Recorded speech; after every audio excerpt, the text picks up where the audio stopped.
Oh, we're doing a show. Oh, dear Lord. God in heaven. Oh, I've been at it all day. Such Just a hard day. going and going and going in so many ways. I was, we'll talk about the appointment I had and all that. Ooh, whoa, coming a little hot, Johnny. Little hot, Johnny. Yeah. Little hot. Now, like, you know what the funny part is? Like, I was warm from all the running around I was doing, so I had my sleeves, like, scrunched up, and then the show started, and I've been drinking this delicious icy beverage, and I'm getting cold. Yeah. Dude. How many times is it not a show, nor is it serious? It totally is. It totally is. It's a serious show. Serious show, and it's serious business. I'm wearing goggles. How much more serious can you get? All right. This is either a serious show or I'm about to start welding shit or both. Okay, that's what's happening right now. As Jelly for the Smelly says, dude, this is super cereal. This is super cereal. This is super cereal, you guys. Why does anybody believe me? I'm being super cereal. He's half man, half bear, and half pig. He's man, bear, pig. Matthew Q, 8 days till Christmas. You're really counting it down. I don't expect, nor really just because I'm trying to want like gifts, because that's more stuff.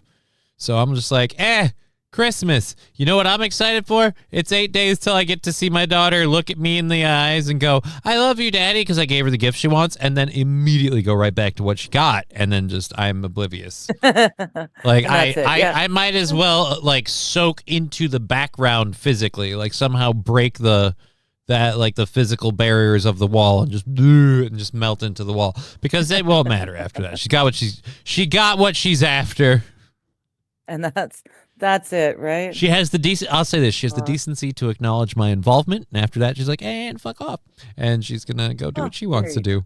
You know what? I can't fault her for knowing what she wants. I'm hoping a new laptop so I can smash my current one. Well, that's I understand that frustration with like having a like piece of equipment or technology that you rely on, but you're like, the minute I replace you, all of these frustrations that needed to be contained for no reason, they will come out at once, and you will rule the day.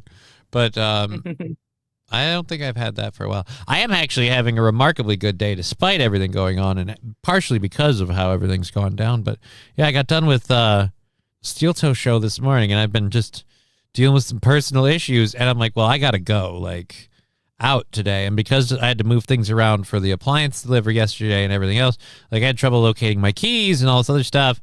But then I get all that together and I'm ready to leave, and then my body's like, hey, you know those difficulties you've been having? How about we solve that problem right now? And I'm like, if this could have been yesterday morning, yesterday afternoon, early this morning, anytime other than now, it might have been more. But yeah, but at least that was done. So we got out, we got that. I got my car payment in, and I found out how close that's going to be to being done. So because we're taking like a week off this month between Christmas and like the New Year's stuff, gonna be a little tight financially. But other than that, we should be fine. And it's sure. Yeah, and then life is golden after that. We start figuring things out and stuff, but we met with all the people we needed to. Blue screening once a week now, time to die. Fair enough. I know I've said this before, but if you would stop jizzing on it, it may help. I'm not, and by the way, that's not technical advice. I am not a help desk, but I tend to believe if you could stop coating your laptop in rivers of semen, it would be monumentally helpful. To be fair, yeah. Once I actually got the courage and opened up that thing myself and cleaned the cat fur out, I learned that it would have been monumentally helpful if I'd been doing that much sooner and with more regularity. So you were coating your computer in rivers of semen? No. I learned because that was the advice I was giving, and only with cat fur. Oh, okay. Because the way you explained it, it kind of made it sound like as you cleaned out the cat fur, you somehow learned that you shouldn't coat your computer in rivers of semen, which was weird. And so I No, no, needed no, no. clarification. I'm I sorry. shouldn't allow the cat fur Yeah. to coat the inside of the PC. Yeah, that's not good. Um, Your computer should never be making sweaters when you open well, the case. I'm not really technically savvy, and I wasn't sure what I was doing, and I was just I'm treating just it as a saying, plug and play. I didn't realize that I should actually well, take the side off and going spray. forward. I didn't think there'd be that much fur in it, to be honest. Mm. Going forward, I know now what Right, but not I'm to just saying, do. like, a general tip in life when it comes to technology, just because of like the way that it works, is just Yeah. generally you should never be, and I mean from like fans to computers to vacuum cleaners, whatever. If you open the casing and an entire warren of dust bunnies pours out, you have a problem. Well, see, and I don't know that I knew that I needed to open the PC tower. I made sure there was never any, fur on the outside. There made sure everything was clear and things were, I don't know. I didn't know better. Now I do. I think about your poor computer, and I'm just so glad that like eventually we can have this thing as a thing, and I could be like, well, that would be helpful if you did this, and Yes. yeah, Well, I'll just keep like now I know. yeah. There you go. I thought seamen were only on the ocean, not the river. Well, it's any body of water, really. A good rule of thumb is to wipe out the inside of your PC every 3 months, says Arch Magnus Tim. See, I didn't know that. I didn't want to, God forbid I open it up and I do something and suddenly I demagnetize it or I do something. God, I don't know. I'm so unlucky. Lab Glass starting what he called on Rumble. Look at all the wieners Wednesday. Thank you for that sticker, Lab Glass. I would Nice. say Thank I you, don't want to Abby. call it Look at all the wieners Wednesday. I'd call it We Love Tips Wednesday, because we've got like just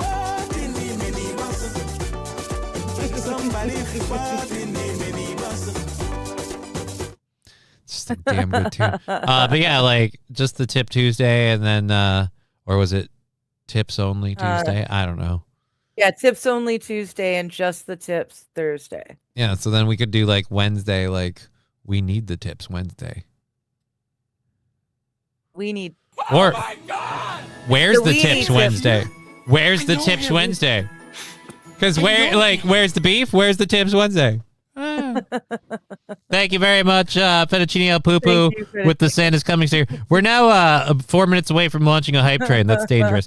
4 minutes away from launching a hype train, and I have to then get completely schnockered before the show starts. But yeah, so I had to go out. I had to do all that stuff. I got it done. I came back and was able to prep a show on time. So I'm very happy for all of that, the way all that worked out. It just, it would freaking just wipe the hell out of me. I'm just, And I feel really stupid for this, but I'll admit it because it was dumb. When I went to the office, I asked the receptionist, because I had been contacted by one caseworker, and then I get contacted by this caseworker, and I even told her on the phone, I'm like, well, another lady already spoke to me about this, and so we set up the appointment, and I was like, well, I'll just come to your office, because she said she'd meet me wherever was easiest for me, and I was like, well, I'll just come to your office, and then she goes, well, we'll book a room in the county. So I went there, and as I get in and I roll into a county building, I'm like, you can't just like rent one of these rooms, right? Like I can't just rent one of these offices to borrow for a while. And she's like, no. I was like, okay, good. And then I went in, and then so when I get in and I see the worker, I tell her how I had thought this might be a scam. And that's based off of solely the number of stories we've done where people seeking services for especially special needs and handicapped people have been used by companies that are scamming and aren't actually providing any services. So I had to make sure that we were all on the up and up, and we were. But oh boy, did she let me have it at the end because of it. Like I explained it to her, she understood my point. We did the damn thing. And literally at the end, I had been mentioning this whole thing. And she's like, now this is normally something we only ask. And I think it was a special kind of, and good for her, like professional burn on me for the stupidity of my belief. Yeah. like professional burn on me to just be like, well, normally we only really say and emphasize this with more like of our infirm or elderly people, but are you sure you aren't being scammed? And I had to be like, no, I know this person. I have met them in any way, every way but physically. I have seen them in so, and it's just, it got fun. I feel like a douche. I'm scamming. Man. The best part was I got to look at her and I was like, plus, I mean, come on. She's a scammer. You and I just went through the financial section. You know she isn't after me for my money. There isn't any. Exactly. Dude, we had to take a moment. We had to take a moment to decide whether or not my computer setup qualified as a valuable, verifiable record and whatever asset. And when I explained it to her, I was telling her like, well, I've got my studio set up, and that sounds very, very impressive. Oh yeah. And yeah, then, yeah. And then she's like, well, what does that entail? And I was like, well, 4 monitors in my computer. And a green screen. Oh, I forgot the green screen. I should have told her, and the green screen. So, like, I listed the stuff that I have, and so we're filling the stuff out, and I can see the form, and she's trying to figure a way to put this in, and she keeps typing backspace, typing backspace, typing backspace. I get done explaining the whole setup, and she gets done, type backspace is the whole thing. Goes, yeah, we're not going to worry about it. Like, and I'm like, it doesn't even count. Like, you ever go in feel like, I'm almost an adult? And then they're like, yeah, no, sorry, you're still sitting at the baby table, because no, you're not. Yeah, no. That's not a studio. That's just your computer.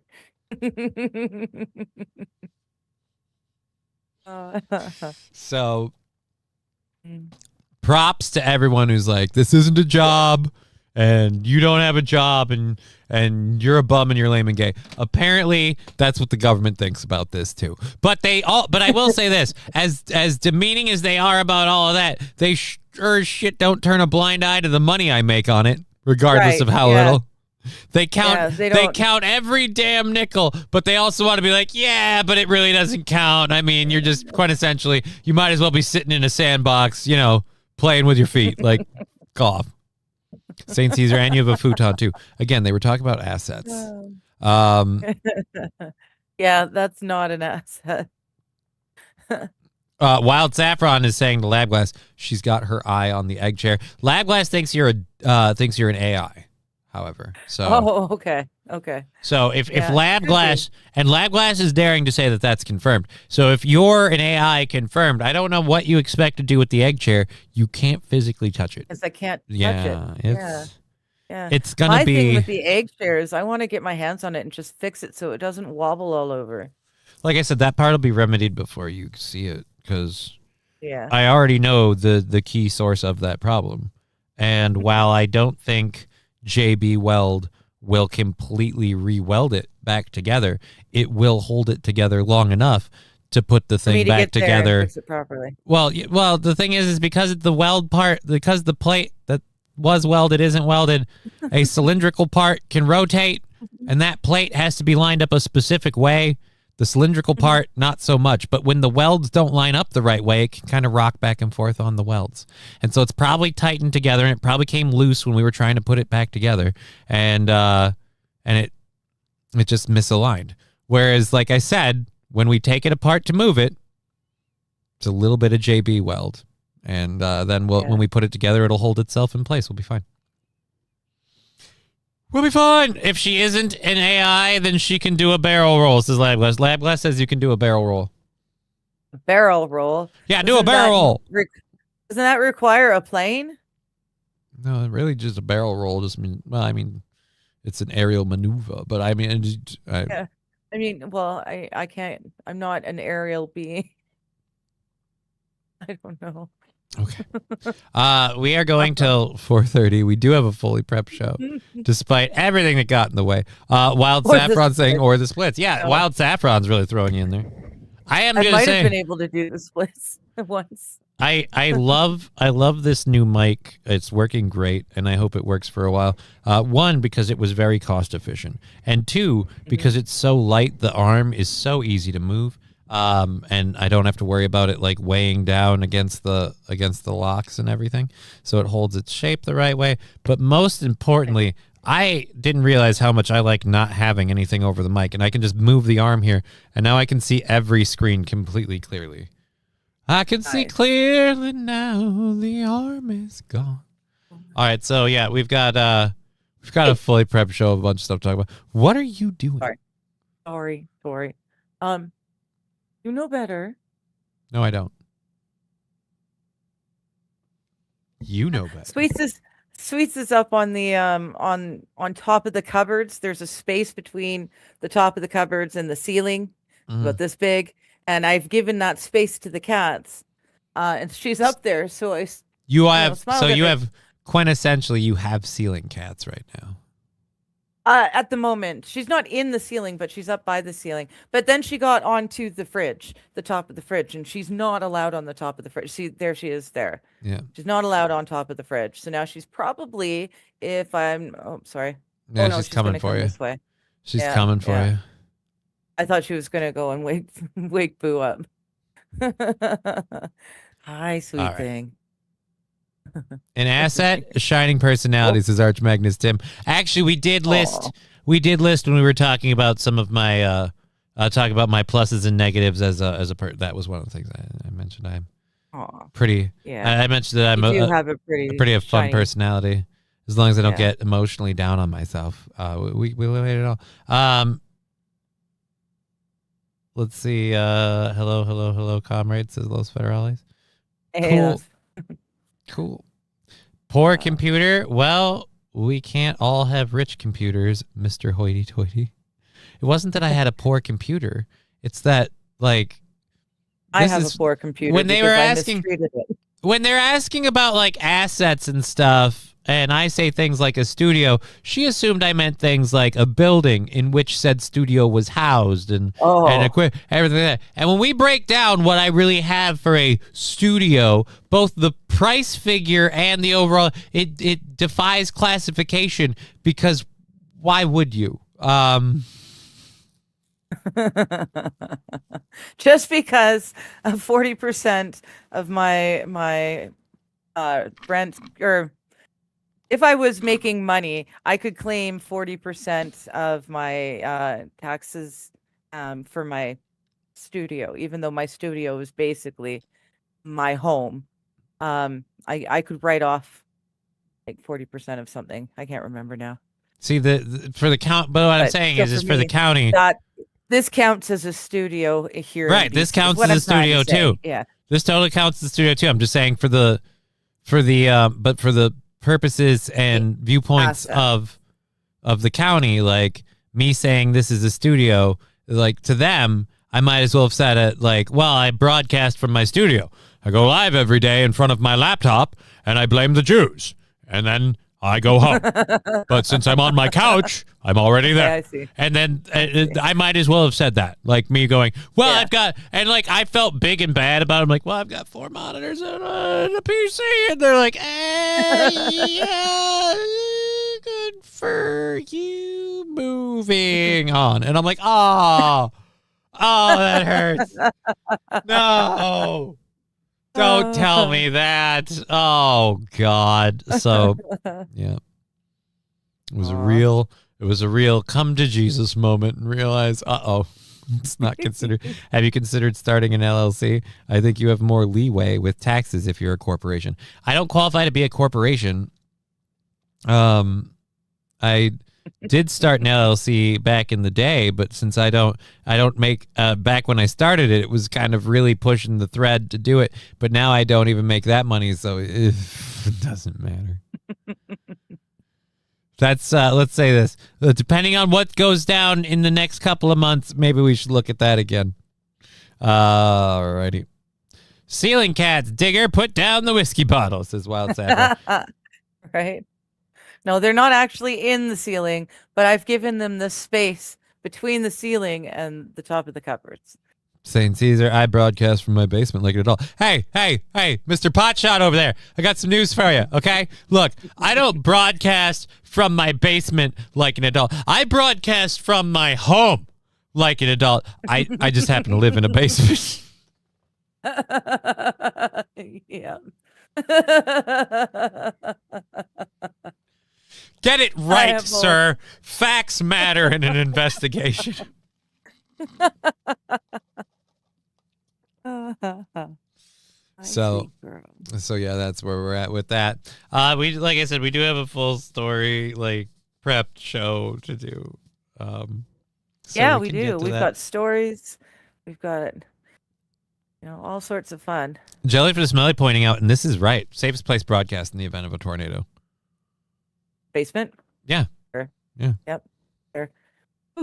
Because I guess, like, I learned this in Minnesota, tornadoes, and I used to think this was more meaning. I used to think this more went one way than the other. Tornadoes are like, we treat tornadoes like nuclear bombs, just duck and cover, just, So yeah, just get in the basement, get to the center of the basement area, like avoid the walls and stuff. Look for like kind of like the center pillar sort of deal. And then, just wait out the whole hubbubaloo and hope it don't get you. Yeah. Lab Blast calling me Johnny come lately. No, I haven't, but there's always hope for the future.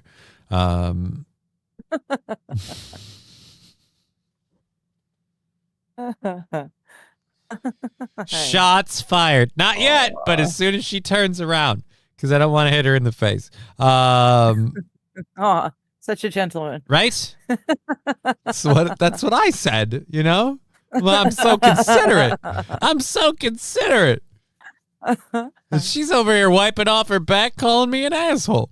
I remember earthquake and disaster drills at school way back. As an adult, I realized they were virtually pointless. Yeah, that is the one thing I thought about, like in school with the tornado drills and stuff. Like, it's like we go into these big open areas and we're all here. It's like, right, but if the roof of the gymnasium comes down, we're all under it. Huh. There's no basement? No. In the schools? Not that could house, not large enough to house all the kids. And in a school building and stuff like that, the basements are going to be where a lot of the don't want the children's accessing it, like electricity and water and gas mains and stuff are going to be.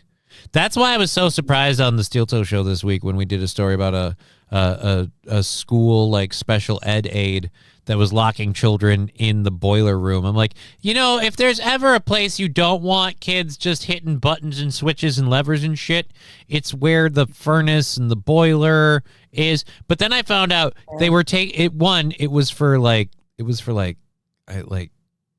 middle schoolers or whatever. So they're like second and third graders. And they were taking their shoes and putting them in the room with the lights off. So it's pretty intense. I don't know. It still seems stupid. Nuclear tests were fun. We get under the desk and kiss your butt goodbye. Yeah, well, if you're that flexible. Yeah,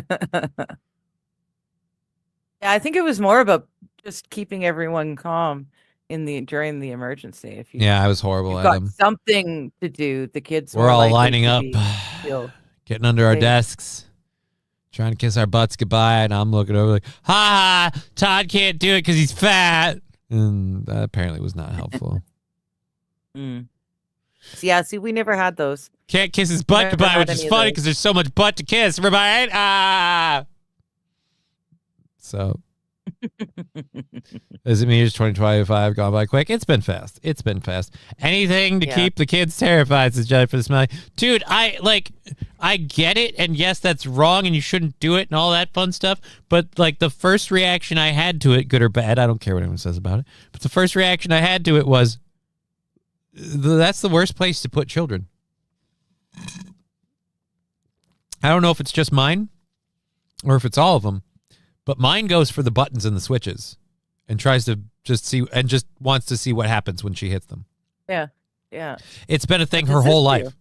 And even when she knows what happens when she hits them, like for a long time, she would insist on turning on lights because she could hit the switch. She got kicked out of dance class because she kept being disruptive because she would do things like they would turn the lights down except for the area they're focusing on for the dancing and everything. She would just go turn the lights back on. She'll turn them up. She'll turn them down. Whatever she feels like is supposed to do, she sees that button, she's going to hit it. And they're like, hey, stop hitting the button. And boom, she goes right back for the button. So it's just, if you put her in there, I'm like, yeah, dude, your heat suddenly shuts off because she turns off the furnace. Like, this is what... people will notice. And all I could think is, all of the children they locked in there, they didn't have one little bastard that was like, oh, look, here's a switch. Like, what I can do. I'm locked in here in the dark, but I can start unplugging stuff. This looks fun. Like, not one. Arch Magnus says, I think it was more of a Cold War way of doing things. Sounds like an engineer in training. I mean, probably. She does. She does like physical puzzles. She loves building Legos. She thinks space is the most amazing thing in the universe. She loves space. So we're you know what? She's gonna build the next Canadarm. Canadarm. Oh my goodness! How did I know you were gonna say that? It'll be extra funny because she's American. Yeah. But yeah, so that's what's gonna happen. That's what's gonna happen. But she's great. We've got all of our stories loaded up for the first hour. Who's saying hello? We missed somebody. Bricks Gaming. Good to see you, buddy. Good to see you, Bricks Gaming. We've got New York making a ridiculous lawsuit. We've got Trump is apparently delivering a primetime address to the nation tonight. I'm actually very curious about that, so we'll talk about what that might mean. We've got a couple other things to get to. We've got photos released of a person of interest in a razor blade bakery story. Yeah. That was weird. We've got a little bit of an update on the Nick Rayner thing. We've got some photos. We've got some photos and some videos. Yeah. And photos. Yeah. Photos and vids. I don't know. No, I appreciate it. I appreciate it. Thank you. Thank you so much for trying. But you can't save somebody when they say a word like photo. Yeah, no. I mean, I can say I have brain damage and I was saying photos and videos and they got pushed together. And, you know, when you do this a lot and you talk constantly, you're just kind of going off. Sometimes the brain can go faster than the mouth and a little bit of a traffic jam. But no, it doesn't matter. You still uttered the word and it's not a word. Photos. Hey, Driveway Junkie. Good to see you too. Photo, where art thou, photo? I hung up with you last night and I went over to the neighbors. The Flames were playing. Neighbor ended up I have no idea who won the game, but I get there and they have got this old book in their hands and they're reading from it. I'm like, what the fuck are you doing? The Necronomicon? They found a 1932 version of Webster's dictionary. Okay. They were throwing words out and the one friend was reading the definition out of the book. And it's interesting which words existed and didn't exist and what they meant. Do you have an example? In 1932. Caterpillars wasn't a term that was in use. You had to use larvae or pupae or that sort of thing.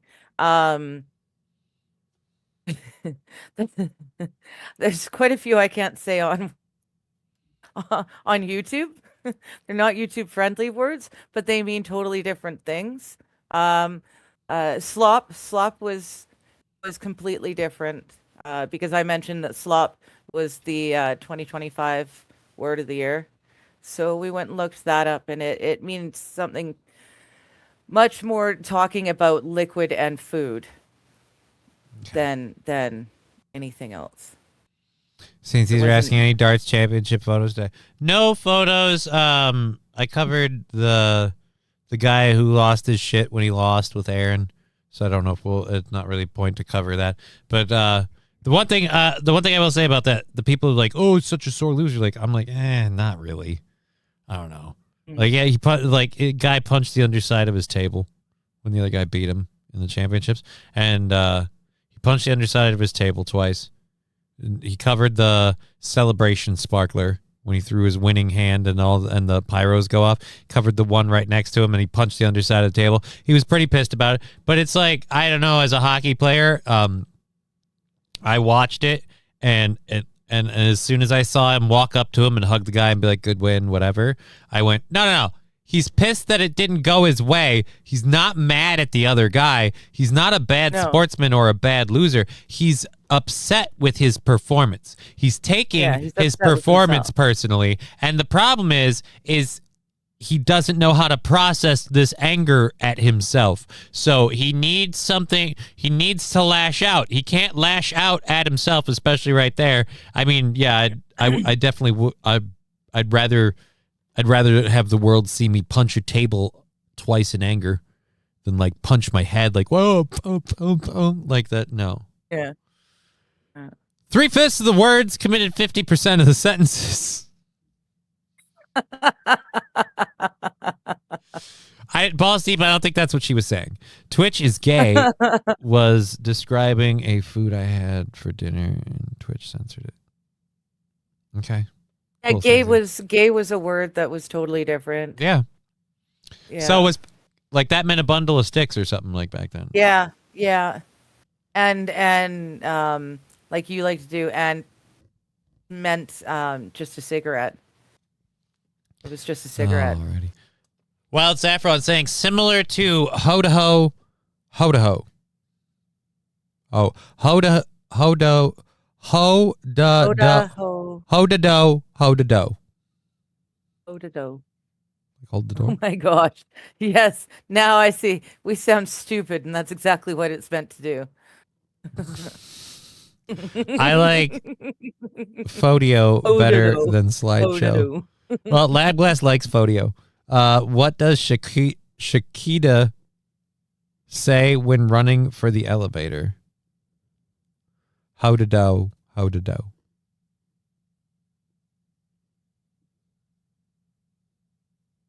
I'm glad you liked that one. Oh man, that was Wild Saffron. Yeah, she got me a few different ways there. Thank you very much, Wild. If I try to ask you a question, you better slap that out of them.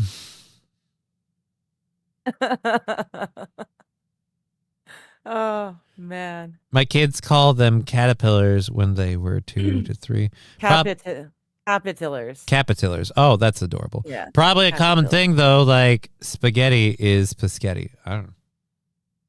Yeah. Yeah, dude, they won't let you put that. I'm looking at the message that got held on St. Caesar. Like, I get that you might be okay with using that as a word, but it's like, oh, no, it's word, so it's not going to, like, duh. Twitch is gay was describing food ad for dinner and Twitch censored it. Yeah, no shit, idiot. Like, this is one of those, like, man, the cops are gay. They pulled me over just because I blew twice the legal limit. Like, yeah, that's the job. Bastards. And it's just like, oh, but I wasn't breaking any laws. I was just drinking and driving. It's like, right, but you know that's not okay. Just because you were driving properly, but you were intoxicated while you did it, that's still not, like, again, you're using words that aren't okay. Just because you don't mean the thing, you're putting the word in there. They can't go, all right, let's censor everyone, but based specifically on the nuance of the situation in which it's an AI. It can't differentiate. You spelled a word that it's told is no. Duh. LMO Digger got it right. What dish he used? What dish he named that would use the F word? The other F word, I guess. This is literally how it's written. I had Ets and mash for dinner. Superb it was. Oh yeah, you don't call it that though. You call it bangers. Yeah. Yeah. Yeah, you literally didn't. Yeah, you misunderstood St. Caesar. It is a dish in the UK. Literally used yes, the but wrong word. But this is the thing, like, you're getting. This is my point, though. I don't care if it's a dish or not. You knew it wouldn't get past the censor, and you knew why. That too. And you're like, oh, they slapped my hand because I broke a clearly obvious rule, and it's obviously not a system that's going to put into the context of what I'm talking about. It's just going to go, nope, those letters equal a word that says no. Duh. It says they're different. So okay, I've not heard of that one. It's Saint So Caesar. I take it with yeah. a monumental grain of salt. Holding in a big weed rip, a buddy of mine would say, "Oh, the boat," instead of "hold the bowl" while he was driving. Oh, the boat. Yeah. I gotcha. Oh, the boat. A friend of mine used to have a really funny saying. They'd say, "What's the longest word in the pothead's vocabulary?" Dude. What's the shortest one? Here. Here.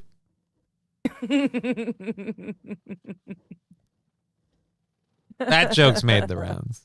So those are actually meatballs, Saint Caesar.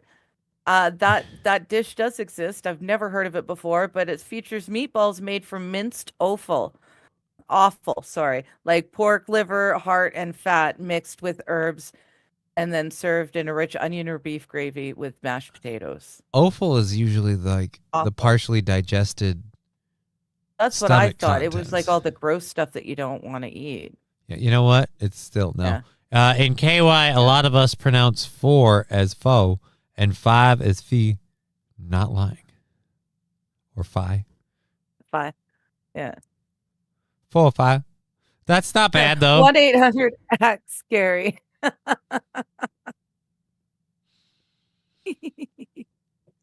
Now I'm picturing like an urban themed Ask Gary commercial. Like they're reaching out just to the the African American demographic. And they're like, "Yo, you fitting to get through life, but you got questions? Call 1-800 Ask Gary. What do you need to ask Gary? Where to hide a body? How to pay a parking ticket? It don't matter. Ask Gary whatever you got to." Need to find a fence.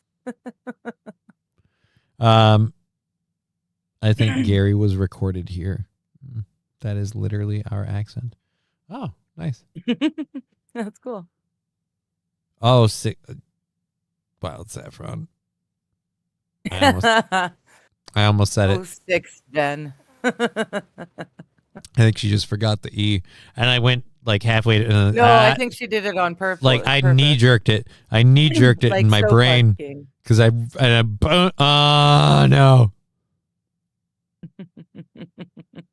Rusty Grandma rolling through the hood in my 6'4". Yes. All right. Well, that's all. I can't believe it. Holy crap. We've caught up with all the chats. Nice. Caught up with all the chats. Minutes. We've loaded all the stories. We talked about all the bullshit we had to get through to get to do the show today and all that stupid crap. So we've still got plenty of time to talk about Keith Ellison caught on tape and everything else in the first hour. I don't think we can do all the first hour stories in the next 20 minutes, Probably but not. hot damn, let's try. Starting with this one that that you and I were talking about. New York won a lawsuit against Hyundai and Kia for not making their cars harder to steal. I'm not even kidding. Yeah. And I've got so many questions. One of which I totally forgot to ask. Is it New York City or New York State? New York, it doesn't say. I'm going to guess it's state, but it could be city. It just says New York. It says the AG of New York. Yeah. The state AG, excuse me. Okay. And we'll play or we'll put the post that the state AG put up. Anyways, so yeah, it's recently come out that a lot of like Democratic areas have been skewing their crime statistics. Like that's been revealed, and we've kind of been like, well, duh, because they keep going, well, crime's going down. We're like, yeah, but we're watching like everyone. The problem with political lies now about the way the world is they can't just tell you and there's no counterbalance, because as much as I hate it, everybody's doing this the whole time. So. Right? So we all see the stuff, like, and so we know what's happening, and so you can't really lie about it. When they're like, "Oh, crime is down here, crime is down there, whatever," and it's like, yeah, but is it though? We found, we've got this with. Now we found out partially how states like New York, their way they're cutting down on the crime is they're saying it's not their fault that the cars are getting stolen. The dealership should have tried harder on anti-theft devices. Now, That's the dealership's fault. unless It's the unless car they're building the manufacturer's fault. cars without door locks, I'm sorry, but no.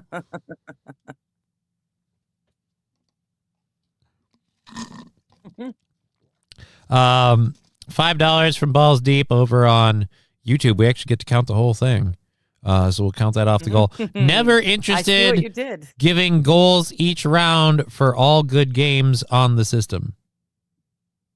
I see what you did there. You're thinking, and you paid money for it. So cool.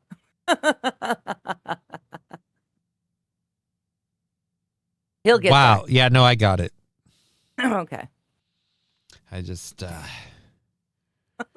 sometimes you gotta let it soak in and money. Yep. I appreciate that. I appreciate that. It's awesome. That's Yes. that's $5 That's more so much to keeping better. the show going, and that is immense. And that's Lovely.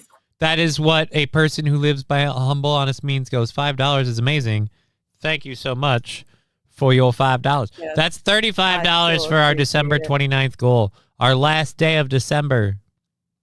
Or wait, Nice. is there 30 days in the month or 31? Shit, now you got me. Yeah, there's 31. So that's not the last day of December. There's 2 more days of December.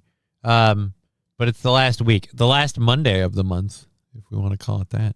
35 to go before we take out anything on Rumble and Twitch today. So thank you so much. And that's if nobody throws anything on Venmo, PayPal, Streamlabs, and all of those. Or merch. I should have made holiday merch. I'm a dumbass. All right. Yeah, dumbass.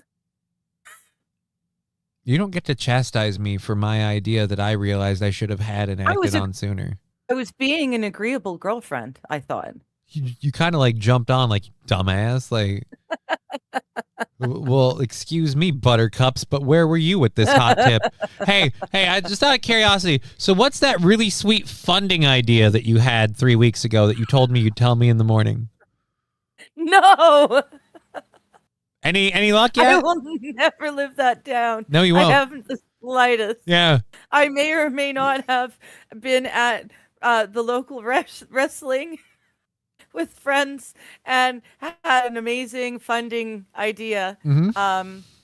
And as opposed to so like putting it in any sort of written form for me to come back to later, or even just like a basic like bare bones recipe that you could look at and realize this is the thought I'm having. By looking. All I said is ask me about it later. Ask me about it tomorrow. And so I did. Tomorrow came and you went, oh, I'm so hungover. And I went, so what was that really great funding idea?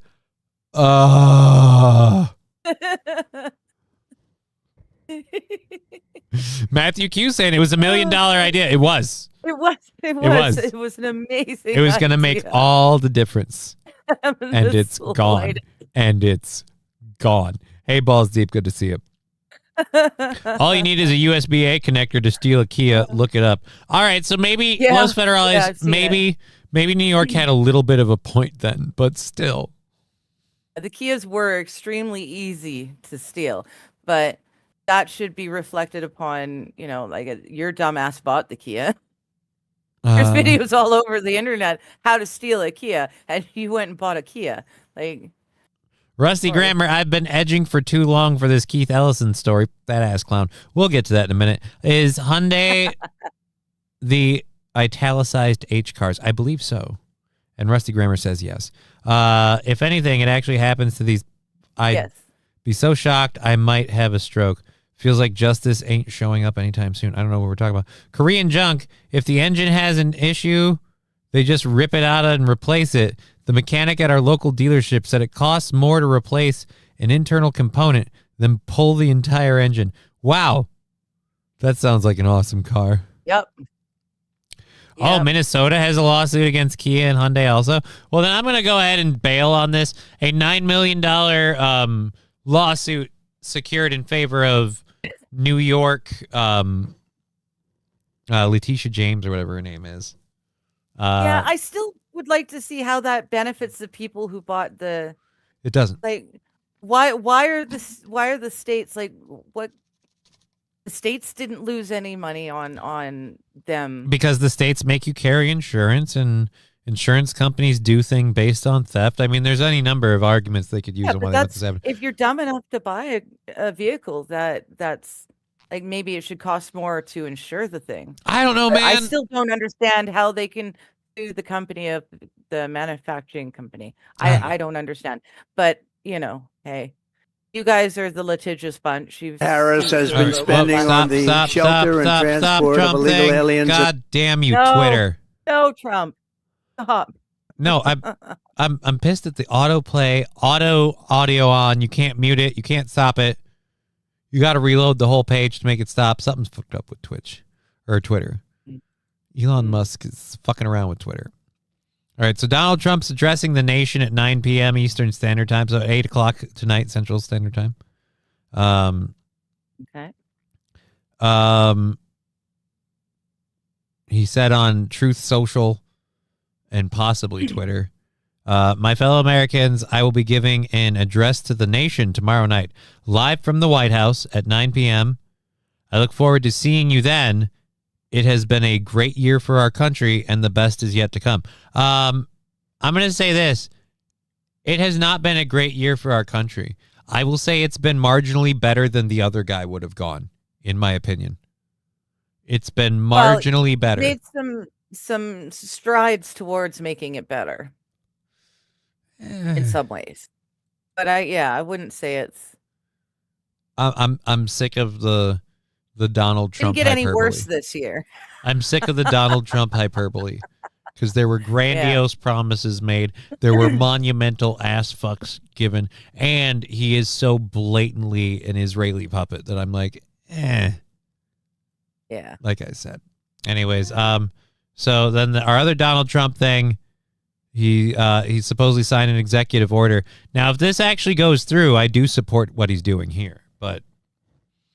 But this is also something else. But again, EOs are not. They still have to go through everyone else. Like he can say that he signed this executive order, but unless he goes and actually does it himself, it ain't happening. I take office, I will, or at least unless other people pick up the executive order from there. Yeah, sign an executive order to stop every penny that Harris has been spending on the shelter and transport of illegal aliens, and we will redirect that money to provide shelter and treatment for homeless American veterans. Right. And when that actually happens, we'll be happy. I mean, yeah, that's a great applause line clip. Yeah. I take off. I don't know. No more migrant, immigrant, NGO federal handouts. BINGO, BINGO, and bingo. Digger, Balls Deep with $2. Thank you very, very much, Balls Deep. Digger's exotic funding ideas coming tomorrow. Right. Thank you, Balls Thank Deep. you. Very, very much. Let me record that so we don't forget where that's at. We keep chipping away. I appreciate everybody's support of the program. So yeah, Donald Trump is, those are the things. Big announcement tonight. We'll see if this is part of it. I don't think we're going to hear anything on the Epstein files. What are the possibilities? We could be like the Epstein files. No. When was that supposed to be released? When did they decide? Like they all agreed it was okay. And well, so where are they? I had no idea. Yeah. It's weird how that happened. All right, so we're gonna do this. I've got the like Nick Reiner thing, but it's not really. I don't know that really matters. We know the overall setup of that. If people were, but I think we're gonna do this story, and then we're gonna get to the Keith Ellison stuff because I know people like me also Keith Ellison. So I want Johnny. Can you tell Rusty to open the loading dock? I have a truck full of elf hams about to go bad. The cooler on my truck broke. I don't have elf hams. Okay. And there is no loading dock. Don't. Of course you don't. There's no thing. There's nothing. Got the elf hams in the broken truck cooler. You don't have any elf ham at all. Right. Rusty, you heard that, right? Now, thankfully to Cheers. Freak and Balls Deep's 5 and Balls Deep's other 2 with what we already had there, that means I have to count another 5 and put it at $30. Thank you very much for the goal. But there's no exotic meat market, all right? And we're not selling elf long pig, okay?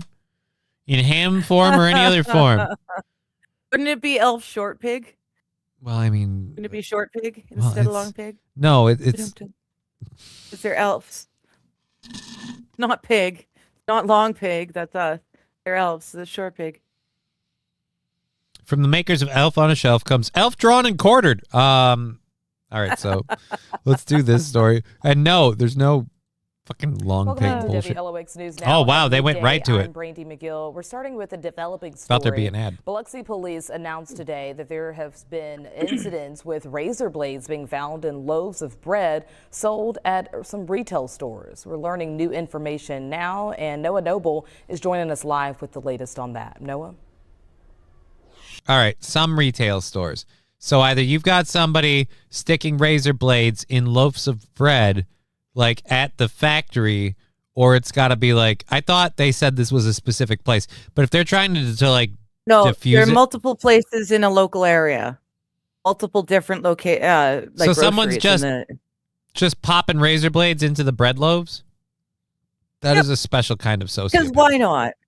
Right? Why not? When in doubt. Can you take me off the camera, please? Yes, I can. I need to. Freak saying no elf hams, then why did I have to make a new jingle? You paid me. Again, both of those things aren't true. I didn't pay you to make a new jingle.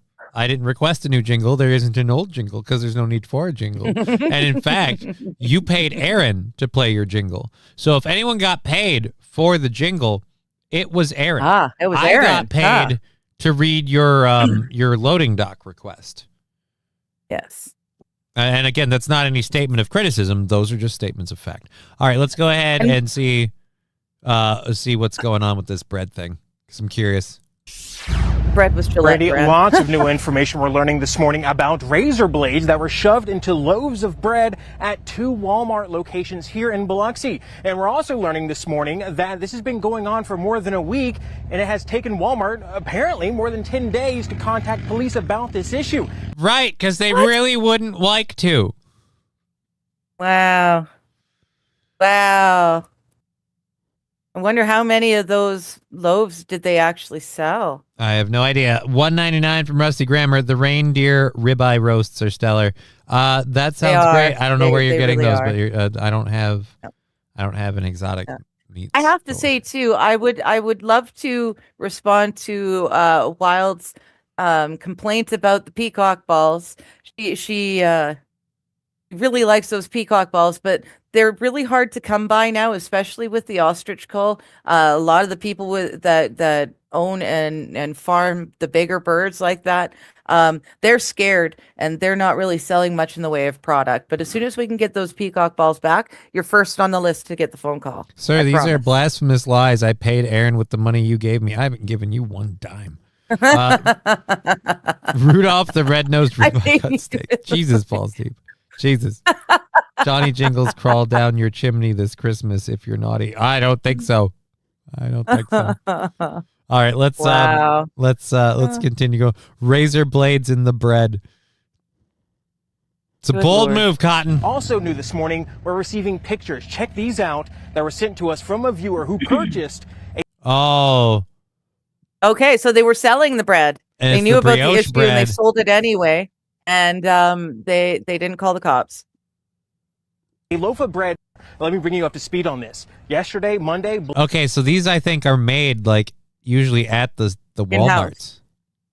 Yeah. So you're looking probably for an employee. Biloxi police around noon received a call from Walmart here on CT Switzer, the Walmart superstore, that managers have been receiving complaints from customers finding razors in their bread. When workers in the deli went to inspect loaves of bread, they found even more razor blades. A Biloxi police officer showed up, took a report. A little while later, Biloxi police was called again, this time from the neighborhood Walmart on Pass Road in Biloxi, and they reported the same thing, finding razors shoved into loaves of bread. I'm putting it out there now. My bet's on a disgruntled employee. And this is in Biloxi, so you can place your bets on our culprit yourself. Walmart, typical no standards, right? There's zero standards. It's why I hate Walmart supercenters, because they've destroyed like local grocery stores and mom and pop stores. And yeah, it's I really know, and now they're pulling out of the towns. So now we have nowhere to go grocery shopping. Just saying. well, I'll say this, for a lot of the towns they're pulling out of, they have theft as part of their reason, so people don't help. Don't forget to leave a pack of that's true. cigs and a handgun by your vents for John McClane this Christmas. Thank you, Gretchen. Nearly forgot.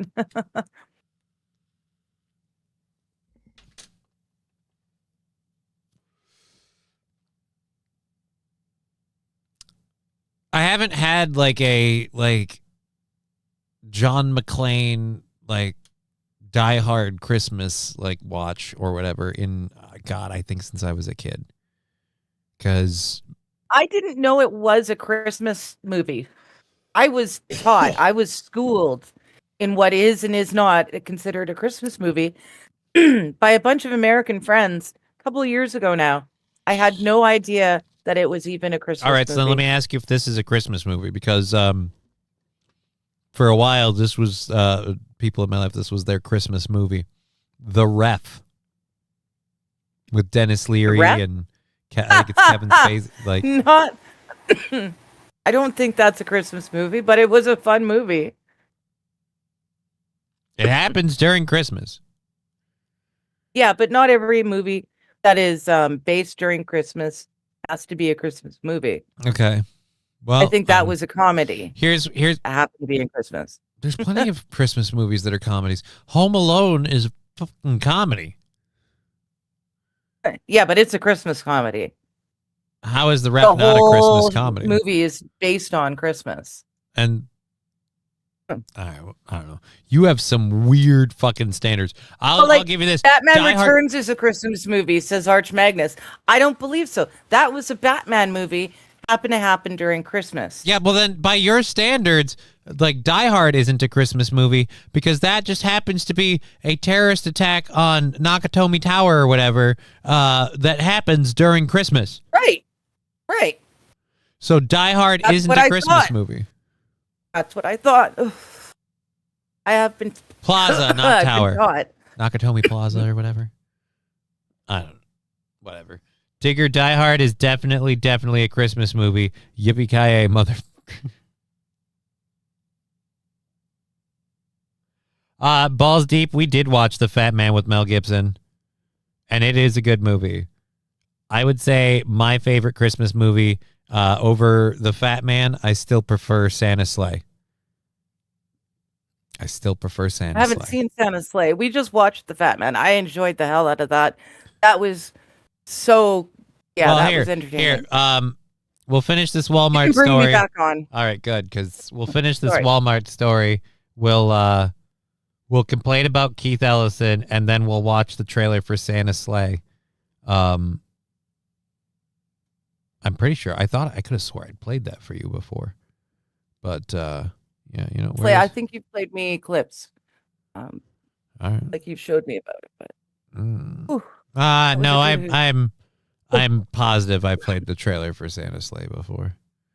yeah, the trailer, yeah. Well, We this haven't morning, watched investigators are combing through surveillance video trying to find the person responsible for shoving these razor blades. And we're also learning that this has been going on for at least more than a week now. Biloxi Police telling us that on December 5th, the Supercenter here on CT Switzer had a customer report that they found a razor blade in a banana nut muffin. So this is going beyond just loaves of bread, apparently. Police were not called on December 7th, or excuse me, on December 5th. And then 2 days later, on December 7th, the neighborhood Walmart on Pass Road found a razor blade in a loaf of bread. Still, police were not called. Walmart did not contact police, at least from what investigators are telling us, until yesterday. 10 days since they found the first razor blade in a food product here. Walmart is asking customers who buy loaves of bread to inspect them very carefully before consuming them, or before really, I would argue, even taking them out of the bag. I would be checking them.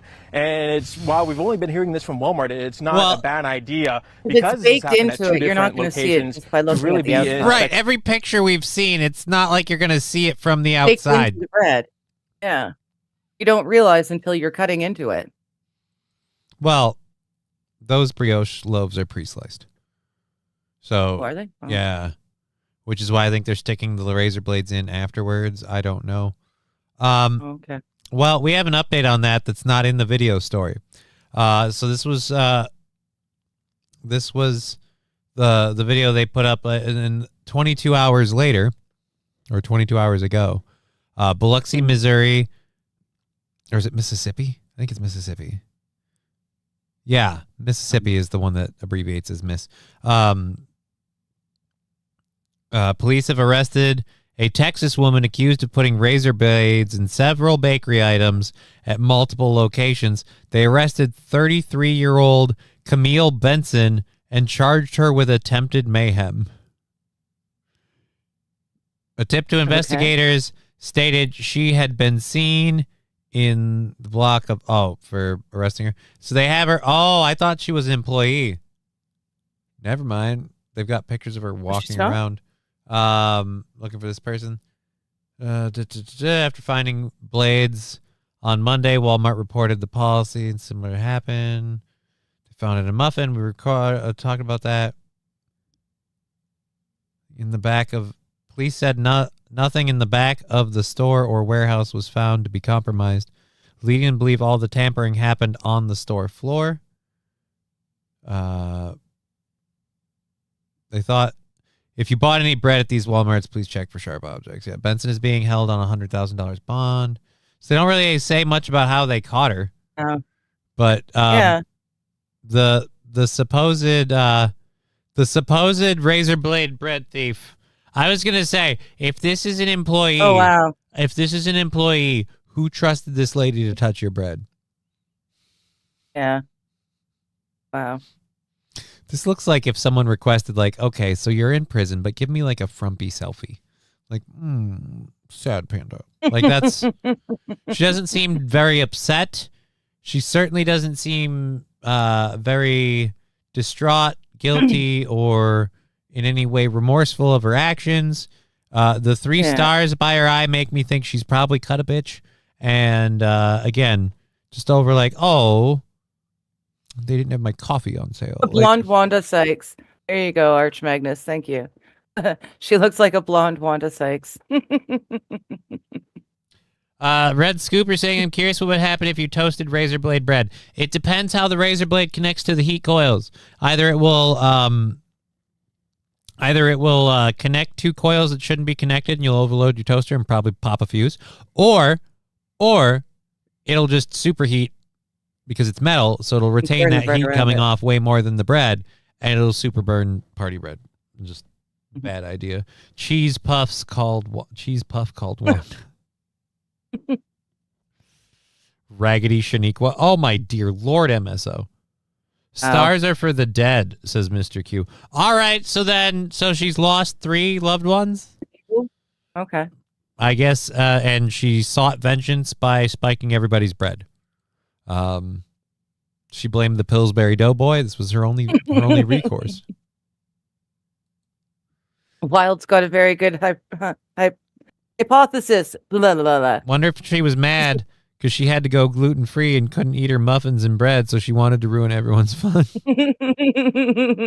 I can't have it. No one can. Red Scooper, her hair is popcorn yellow. Yeah, that is a thing. Yeah. That is definitely a shade.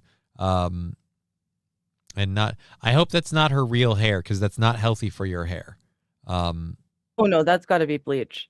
That's got to be. Well, no, but I mean, like, I meant like, I hope she's wearing a weave. Like, if that's really your hair and you bleached it to get that, you be fucked. Like, you be fucked. Anyways, we're going to go to this. I haven't heard this yet, so I'll be listening to this with you guys. It's only 2.5 minutes long, so we'll try and get through the whole thing. This is this is the Center of the American Experiment, so I don't know anything about this channel. They have put out a clip of Keith Ellison caught on tape, apparently like talking to or talking with donors or talking with people that would later donate to his campaign and everything else, or saying, I don't know, something that ties him to people that committed the Feeding Our Future shit is what I've been told. But I'm skeptical because I don't know the source and it's an audio clip. So we'll see if this really is the the smoking gun it's advertised as. Let's check out Keith Ellison. Clip 1, Keith Ellison caught on tape. Well, if this is clip 1, then I'm going to have to check back later for more clips, too. Again, the American Experiment, if you want to check out the channel itself, it is the American Experiment. I don't run the agencies. Absolutely. Yeah. But let me just finish by saying, but often the agencies call on my lawyers to represent them. Mm-hmm. And so it's good that we're talking because we've been in a series of conversations with Jody Harpstead as late as a week ago on how you cannot crunch down on these, because here's the thing, is as big as you are collectively, most are pretty small.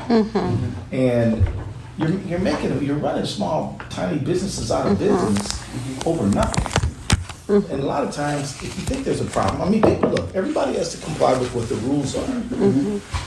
But if somebody submits something that's not in the right format, then you call them and say, this is not in the right format. Not you're out, you're done, your contracts are over.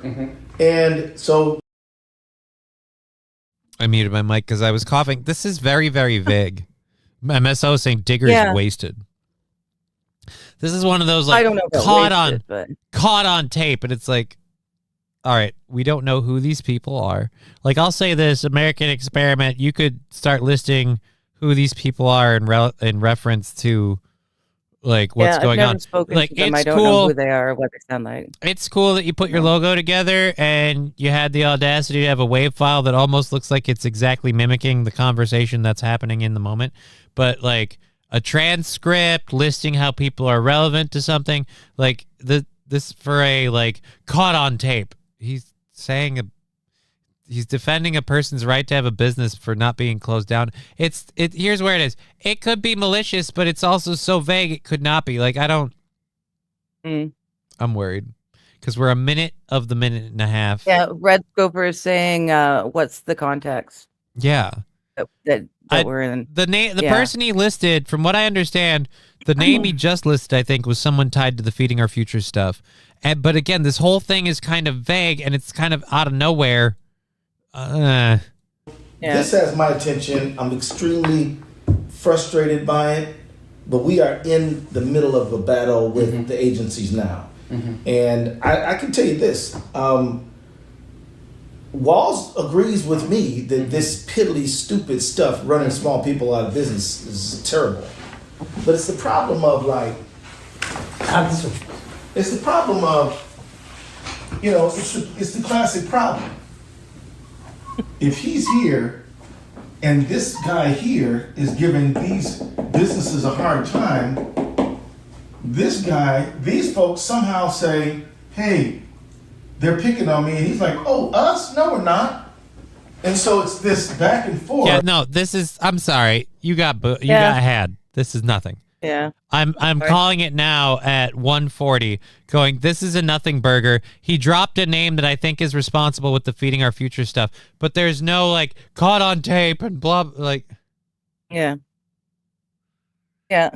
If this is the best they've got, and you always lead with your best. And if someone's like, well, you need to listen to the rest of it, I'm like, well, it's 2.5 minutes long. You're telling me that of the 1 minute 40 I gave it, the last 45 seconds were relevant. Why did they have that entire lead up? Again, that's a nothing burger. MSO, most Canadians get wasted once they realize they're Canadians. Yeah. Our God-given right to be wasted if we want to be. NBC, man. If Die Hard is a Christmas movie, then the OG Spider-Man is a Thanksgiving movie. Why? Just because Thanksgiving? There's a whole lot of time that happens during the Spider-Man movies. That doesn't come even anywhere near close to counting. That's totally different. The reason why people say that Die Hard is a Christmas movie is because it's like literally Christmas Eve. For the entire time of Die Hard, the whole thing takes place on like Christmas Eve. Yeah. That's where they get it. It's your apples and oranges, St. Caesar. Alrighty. I don't know. We'll go through this quick. This is, I think, we're not even going to bother. Nick Rayner wasn't able to stand trial. He wasn't medically fit to stand trial, so that got delayed. But yeah, so far it looks like he's the suspect and he's the guy. I'm not going to bother going through the story. I don't know how many people are super duper beating down the doors of who did what. I don't think we need to keep up with it by the minute. We can certainly come at it when like the full story's out, and we can get into our second hour stories because we're like 10 minutes into that. So, well, if people really want, if it goes to court, we can watch the trial. Bare Naked Ladies, damn, just a band, sucker. I don't know what that means, Wild Saffron, but I appreciate that. That cheese powder in the Kraft mac and cheese. Oh, Lord. Alrighty, and we're caught up. Okay, so we're caught up with all those. You don't normally, or wait, no, you and Mighty Meat normally broadcast on Wednesday. So are you guys doing a Wednesday broadcast? Is he maybe doing I have something? no idea. I have no idea. We kind of stopped doing the one thing for a while. Life got in the way for both of us. But I don't know. I didn't realize he was doing a speech tonight. So I thought I'd see if Mighty Meat is going to cover it. But yeah. There's nothing set and planned. MSO with 2026, Die Hard on a Floating Island. It's not bad. It's not. I like it. I like it. All right, so you're not doing anything. We obviously, once we're done today, I'm not doing anything more online tonight, so that won't be a thing. But we are back tomorrow and Friday as well, so we're going all week long. And then you said you'd join me tomorrow. So if Did I say that? Yeah, you said that. I think you said I should, just to, close out the week. No, I said you should do Friday to close out the week. You said I'm not going to. Tomorrow's only Thursday. Yeah. Oh my goodness. See what happens when you join in on a Tuesday? You just throw your whole week forward a day, and you just keep assuming. do. Yeah. Yeah. So you're joining us tomorrow, but I want you to join us on Friday. I'm twist my rubber nipple on that one, but we'll get you going there. There is actually floating islands in the state of Texas, says Mr. Q. Find that hard to believe. Floating islands in the state of Texas. Texas isn't even a state known for having abundant sources of water. You're telling me they have a body of water large enough to hold a floating island? X to doubt is what I'm going to say. X to doubt. But let's go ahead and load the second hour stuff. While I grab the second hour stuff, just remind everybody we are going until 4:30. We do have a whole bunch to talk about. You can donate on Venmo, PayPal, Streamlabs, all of those. They're pinned at the top. We take Rumble rants and everything else. And if you're on Rumble or YouTube and would like a specific sticker, you can request those with Rumble rants and super chats. All right, so we've got a couple of different things to get into for the second hour. Yeah, I'll say this. About the Keith Ellison thing. I was very trigger happy to have that be the story I wanted it to be, because I severely dislike Keith Ellison. I dislike Keith Ellison and the majority of the state's government overall. But that ended up being like way too little. Oh my God, Wild Saffron reminding us I missed something. So before I get to the thing I missed, I'm going to read Lab Glass's $10 super chat. ABC is doing a Rob Reiner special tonight. They announced it already on Monday. Struck me as fast and a bit weird. I will say a little fast. I don't know. Not necessarily weird, because the deaths happened over the weekend. It's not like you can change it. So, you know what it is? They really had a scheduling hole, and they're like, F it, this is an easy way to fill it. So it's a horrible thing, but just so happens. Very, very much for that $10. I forgot this because of now you witness. Nope, shut up, asshole. We'll do this. We'll do this. We'll give it away. But yes, so I forgot to do this because, again, like you, I kind of kept thinking it was like Thursday. Like Wednesday spirit. It is Wednesday, my dudes.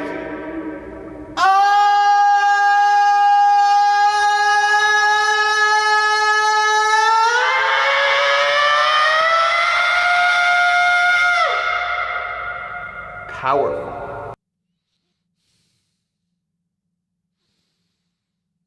There we go. Thank you for reminding me, Wild Saffron.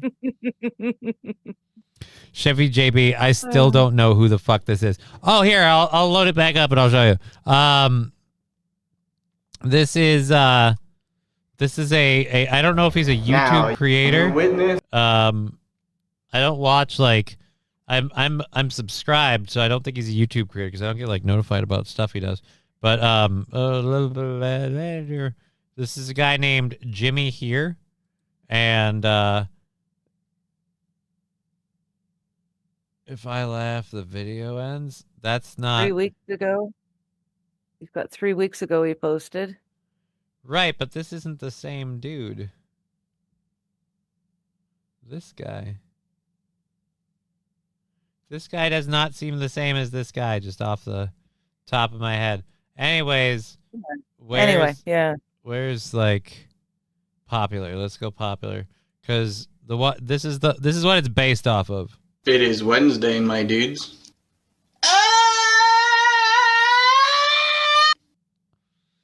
So it's that, but we use the Uber Duber. Now you witness the true power. The most powerful of the Wednesday ever. Spirit. So It is Wednesday, my dudes.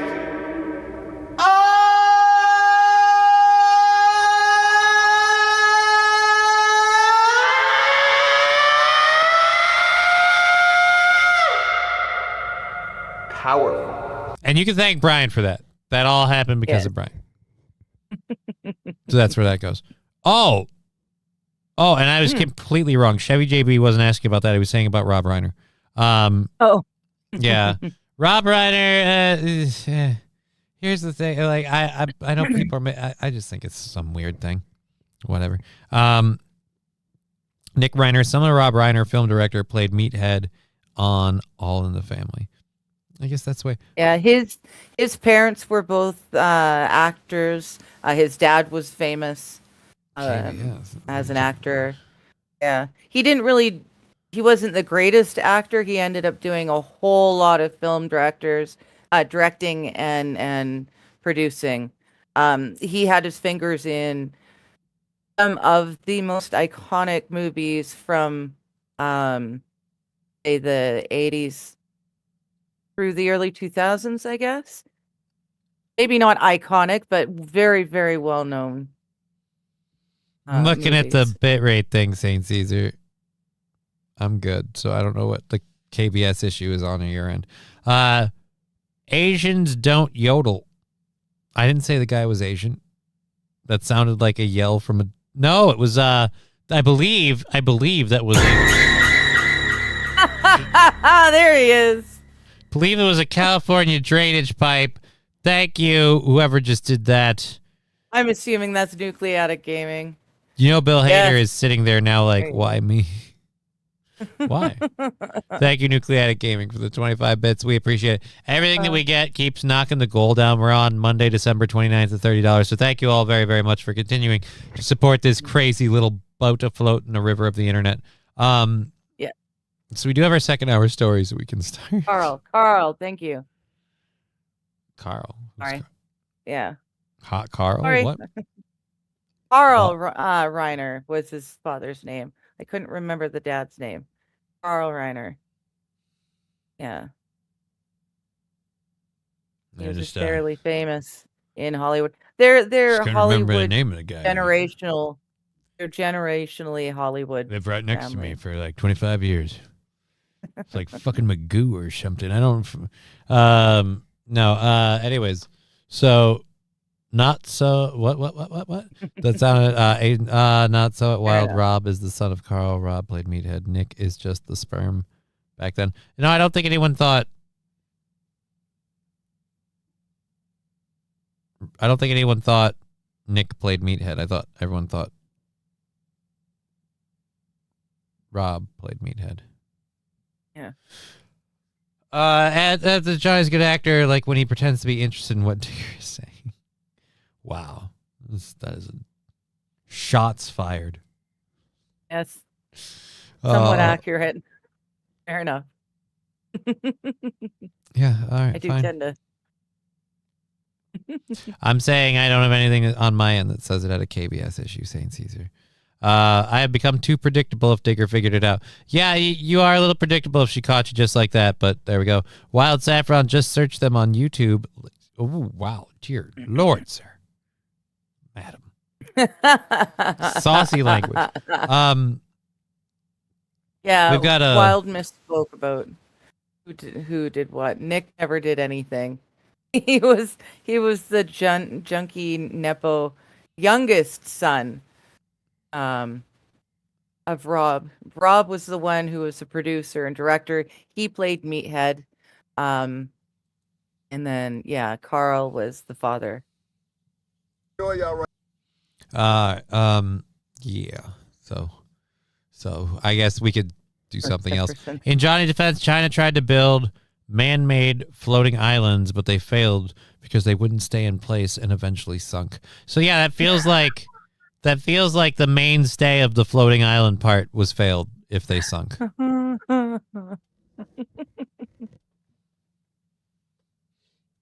Oh, good Lord. I am sorry. For what? You didn't do it. Because no, I was wrong and I was stoned. And I said something about floating islands. Then never mind. You totally did it. Yeah, that was on me. You totally did that it. Floating islands is totally on me. My yeah, bad. I'm still catching shit for that. So, but in my fairness, somebody said something utterly stupid today, like in the chat, and Aaron's like, "All right, I don't want you guys saying any shit about Johnny and the floating islands anymore after that comment." Like, so I was like, "Hey, cool, awesome." It was nice. Someone somewhere has out-stupid me. Good. Right? Well, or out-dumbed me. Yeah, you, not me. Like, that was the other part, too. This is the other part, too, where I'm like, I was in the right on that argument, and I don't get credit for that. And it was pointed out to me that since, like, you're my lady and we stream together, like, that doesn't matter. Like, it's your fault. Like, you brought her, it's on you, too. And it's like, no, but you brought this upon us all. Brought her to the table. 69 after this, Puerto Rico is a floating island of garbage. Pretty much. So I guess you're not wrong. There you go. Elements of Puerto Rico are definitely floating, and they are totally garbage. Like, and I don't mean that like I'm calling it garbage. No. It's literally garbage. Literally garbage. Yeah. Yeah. So thank you, 69 after this, or Granny, or however you want to pronounce which one. But yes, you're exactly right. You are exactly right, sir.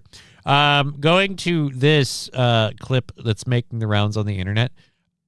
I have never wanted to see a golf invitational more than if shit like this is happening. Okay. So Derek Jeter hosted a celebrity golf event, the Derek Jeter Invitational. Oh, okay. So celebrity golf means celebrity golfers. Enter Ja Rule. Famous rapper, actor in like the Fast and the Furious movies, Ja Rule. Teeing off. He's a golfer, eh? No, but he's a celebrity, so he qualifies. Oh. He could play golf. He could afford to buy golf clubs and a little bit of training. I don't know how much of an actual golfer he is. You know what? Let's gauge his performance. I gotta ignore y'all right now. I gotta put this Frankerzy 100. It was Aaron's glass fruit cutting video that made you smarter. Oh, yeah. Is the glass fruit cutting. Glass fruit cutting? Yeah, we'll pull that up in a minute. Anyways, let's get back to this here. And thank you. Who did that? Thank you, Lab Glass, with the 100 bits and the fact. So I appreciate that. All right, so this is, again, Ja Rule teeing off at the Derek Jeter Invitational. I will say the Derek Jeter Invitational, the logo is kind of catchy. I like what they did there. Nice, DJI. And it looks like a shield. I gotta ignore y'all right now. I gotta put this thing up. Oh! I'm going to go out on a ledge and just say that guy ain't a golfer. Also, golf people, correct me if I'm wrong. This looks like a chipper or a putter. This looks like This looks like a lightweight club. Like, wouldn't you be using a driver at this point? Wouldn't you be using one with a little bit of weight on the back end? Yeah. Arch Magnus, I'm going to change it for a little better fit. That's not a drive. That's a drive-by.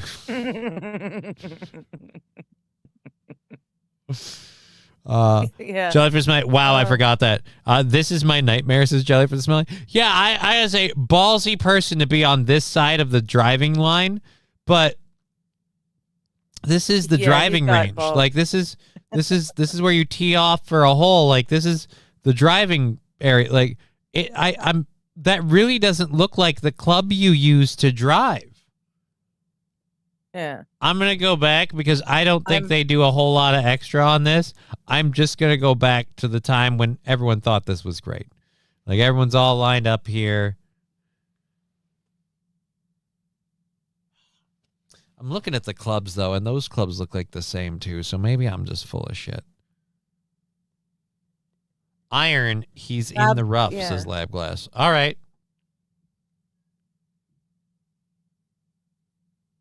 Okay. He's on the rough. Another person saying he's on the rough. He wedged that ball into the cameraman's sand trap.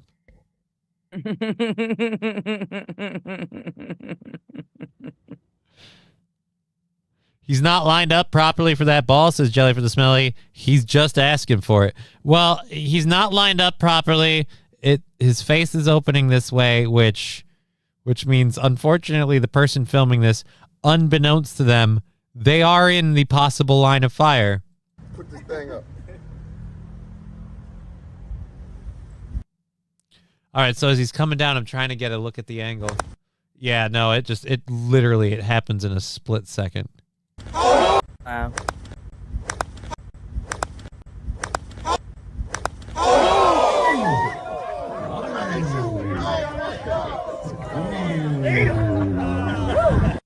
I gotta ignore y'all right now. I gotta put this thing up. Does the guy walk forward, or is it the cameraman? It's the cameraman. And I love that he walks up. Are you okay? Are you okay? And then he turns around and starts talking to his buddies. Just walks away. No, he's turning around and he's like, oh my God. Well, here's the thing. He knows that was recorded from what is arguably the greatest angle to catch it happening. There's no way. Yeah. Jellyfish Smelly shin or kneecap. I'm thinking shin. I know this for a fact. The fact that the camera's still standing means he did not get him in the balls. He did not get him in the balls. The camera might have been on a tripod. Arch Magnus, he's used to pulling hit and runs. Oh. Laglass opened his club face. Yes, that's Chevy JB. Play it as it lies. Yeah, in that dude's groin. I love how, too, you know it was a solid hit because everybody immediately just goes, oh, like, oh, we all know. Why ain't he wearing socks? Because he's frugal. This is bringing flashbacks to when I was hit in the head with a golf club. Sorry to have that. Oh. I'm sorry for you having that memory. This dude just got hit in the legs with a golf ball. I feel like it's a vastly different thing, but I'm sorry you're linking the two. All right, so yes, Ja Rule committing murder on the golf course.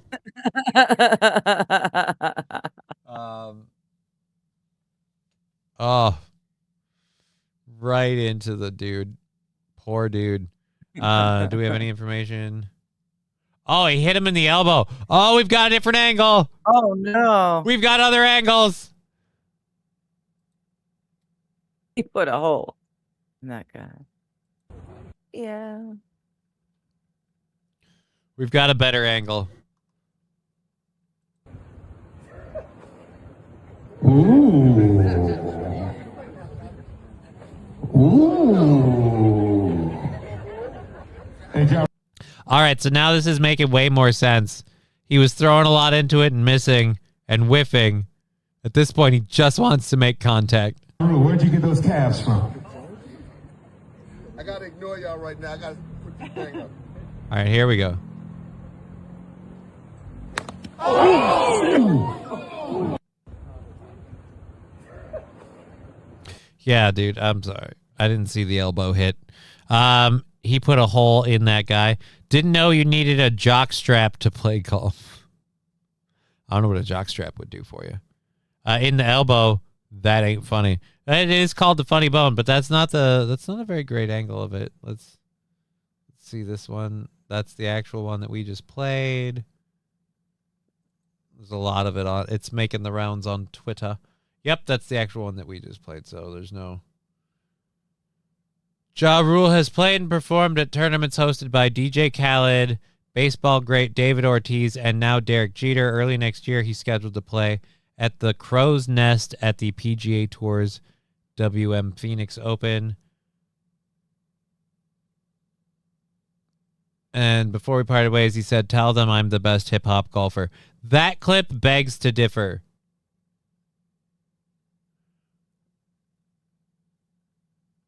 Oh, God. We've got Anthony Mackie also doing the Derek. Oh, no. Anthony Mackie participated at the Derek Jeter Invitational. I'm going to start saying this is if you're a celebrity, participating at the Derek Jeter Invitational is not good. So Anthony Mackie's down here preparing to hit his shot. If you don't know who Anthony Mackie is, he plays Captain America or Falcon. He's ready to go. It's a good mistake, though. You got it, man. Don't worry about how close I hit it. Yeah, this announcer, like, fuck. That dude is no good. Mistake, though. You got it, man. Don't worry about how close I hit it. You got it, man. Don't worry about how close I hit it. You got it, man. Don't worry about how close I hit it. You got it, man. You got it, man. Don't worry about how close I hit it. Oh, so it's literally like right here. Man, don't worry about how close I hit it.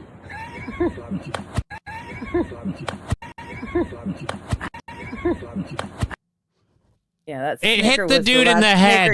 He brained a dude. Yeah, he totally. That guy got kirked, says Veldrain.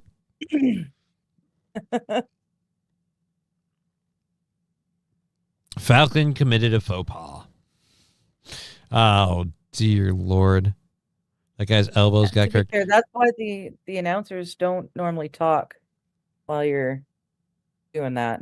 Kind of for that reason. It seems like that whole show back and to the left.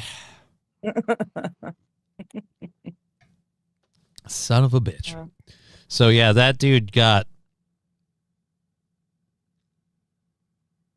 That was a piss rock. I don't know what we'd call that. I'd say Firefest went off better than that shot. Ryan Derlada. Oh damn. Yeah, dude, that one was rough.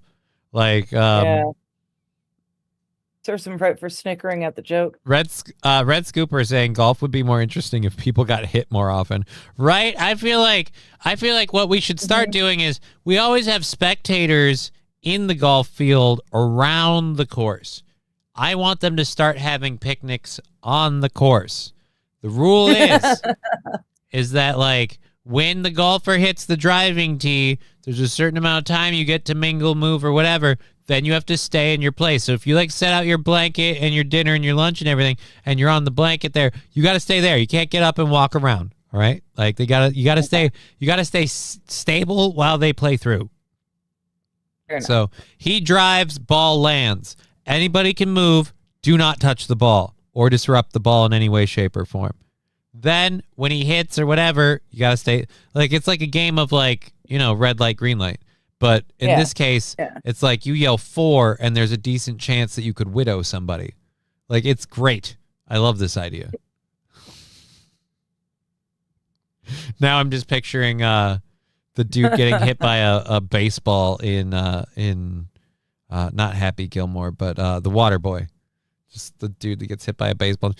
All right, never mind. It's a weird scene. Would you think they could excel at hitting something small and white? They have a lot of anger to it. Well, Falcon did fail at catching Ant-Man infiltrating one of Tony Stark's compounds, so there's that. Dude, I'm gonna just say, like, I watched the Red Hulk, Anthony Mackie, Captain America movie. It just sucked. It sucked. And then at the end of the movie, Anthony Mackie has to do look, I'm a black man in America. And I'm like, all right, yeah, you go, brother. I'm out. Like, see you later. I'm sick and tired I'm sick and tired of feeling like all of a sudden everything that happened hundreds of years ago is all unforgivable, like it happened yesterday, and there's absolutely no equality whatsoever. And I'm just like, no. And if you're white, you automatically have privilege, and it's racist to say anything otherwise. But if you want to say racist shit about white people and enact racist policies that prevent white people from getting jobs, whatever, that's all fine. Like, okay. No, I'm not. We don't. Yeah. You can do that all day. We don't do that, and we followed up with. And in the movies, I'm a black man in America. Well, apparently you've got a leg up over the rest of us because I can't even say the N-word. Okay, hear me out. Golf, football.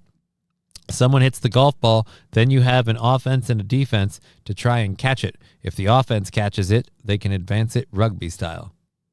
I don't know. That sounds like it's going to be way more work than it's worth. The Captain America, that Captain America sucks so bad they brought back Chris Evans for the new one. I don't know if they're doing a new Captain America. They brought back Chris Evans for the Doomsday movie. But here's where, like, Chris Evans, Robert Downey Jr., like, if you guys are going to do a big, and we're done, and we're leaving, and it's the end of the era kind of deal, and we kill off Tony Stark and all that other shit, then you don't get to come back. I hate that whole, like, well, we're going to bring him back. Guys, it turns out it's not really working out the way we planned, so we're just going to throw a shit ton of money at them, and they're coming back. They're coming back. Hey, asshole. Good to see you.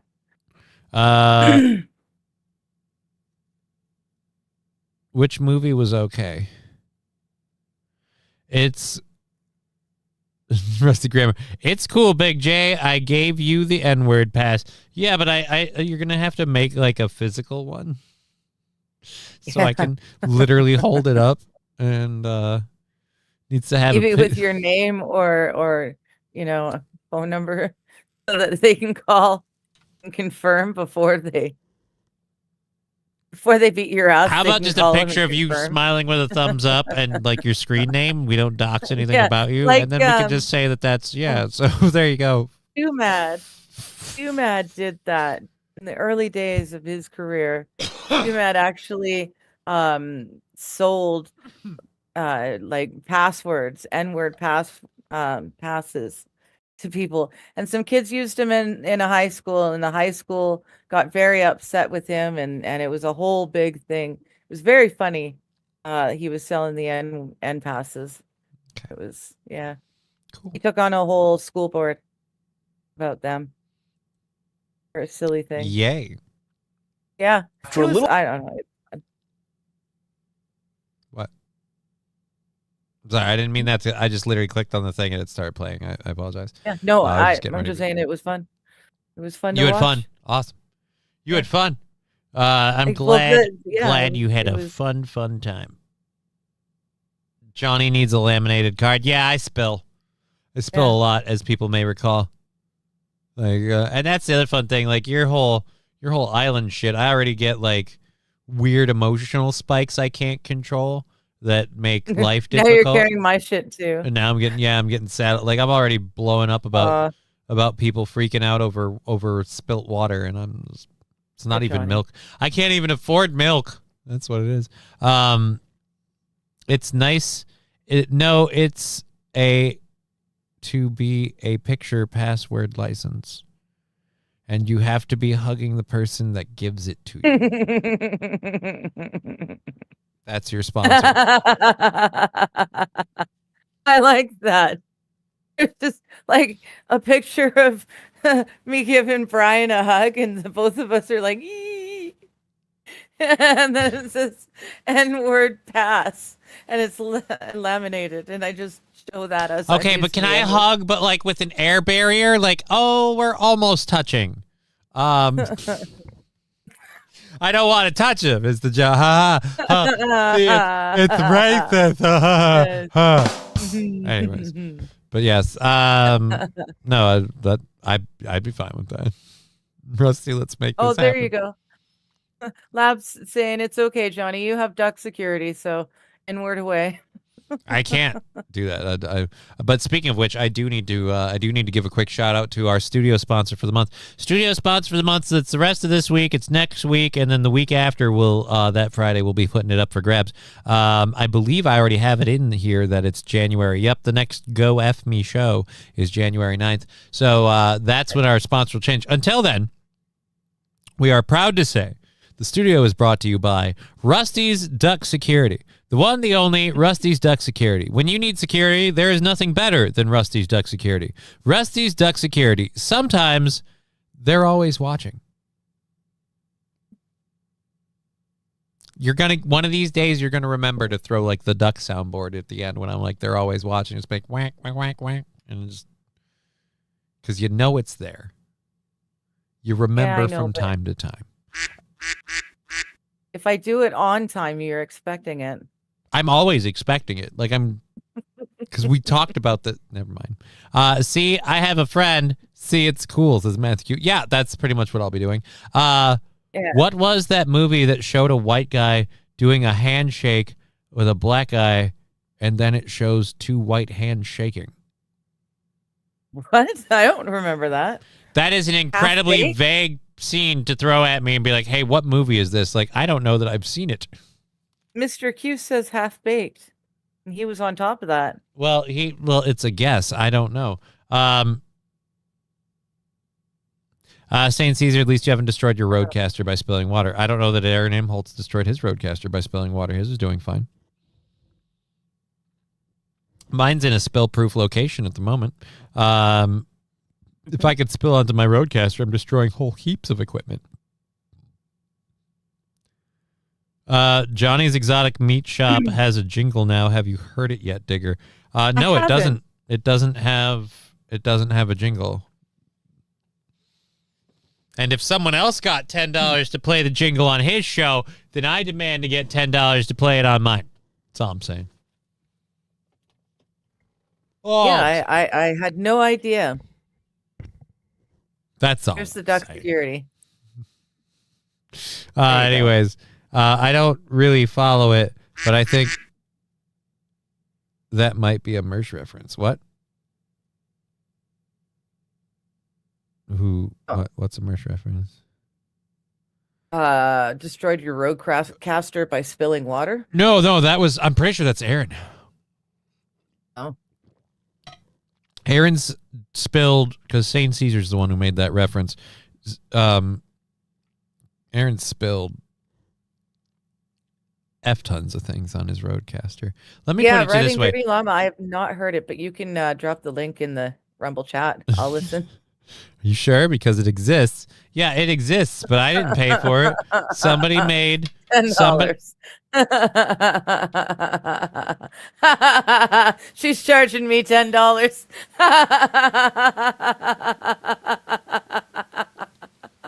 I'm glad that's funny. Oh, writing Dirty Llama, that's awesome. She's charging me $10. If I pay her $10, she'll drop the link for me.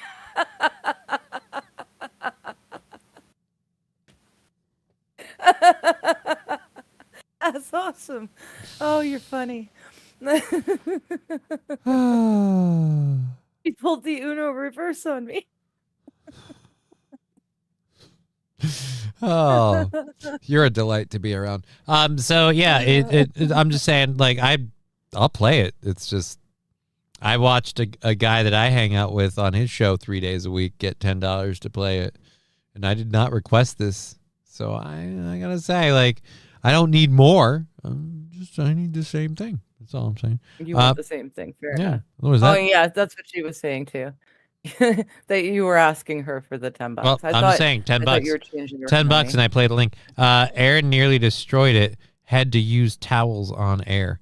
Yeah, he's not. No, he didn't nearly destroy it. He saturated it to the point where it's had to sit upside down for a day or two to help make sure. Has he dunked it in rice? No, but here's the thing. Like, the way that they work, I know what it takes to pull them apart. He's incredibly like there's an angel watching over him, lucky that the thing works. And so far as I know, and I haven't played with it, so I can't verify it other than his word, according to him, it seems completely unfazed.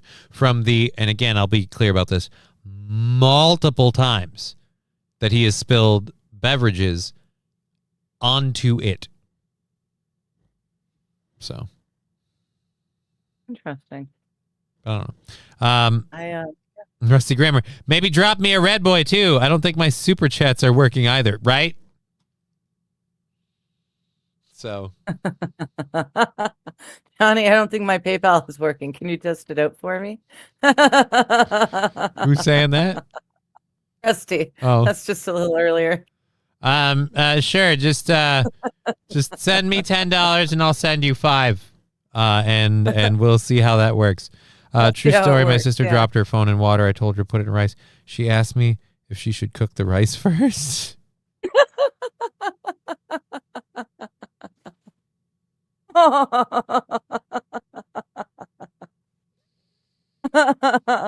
Aw, see, my floating islands don't sound so bad.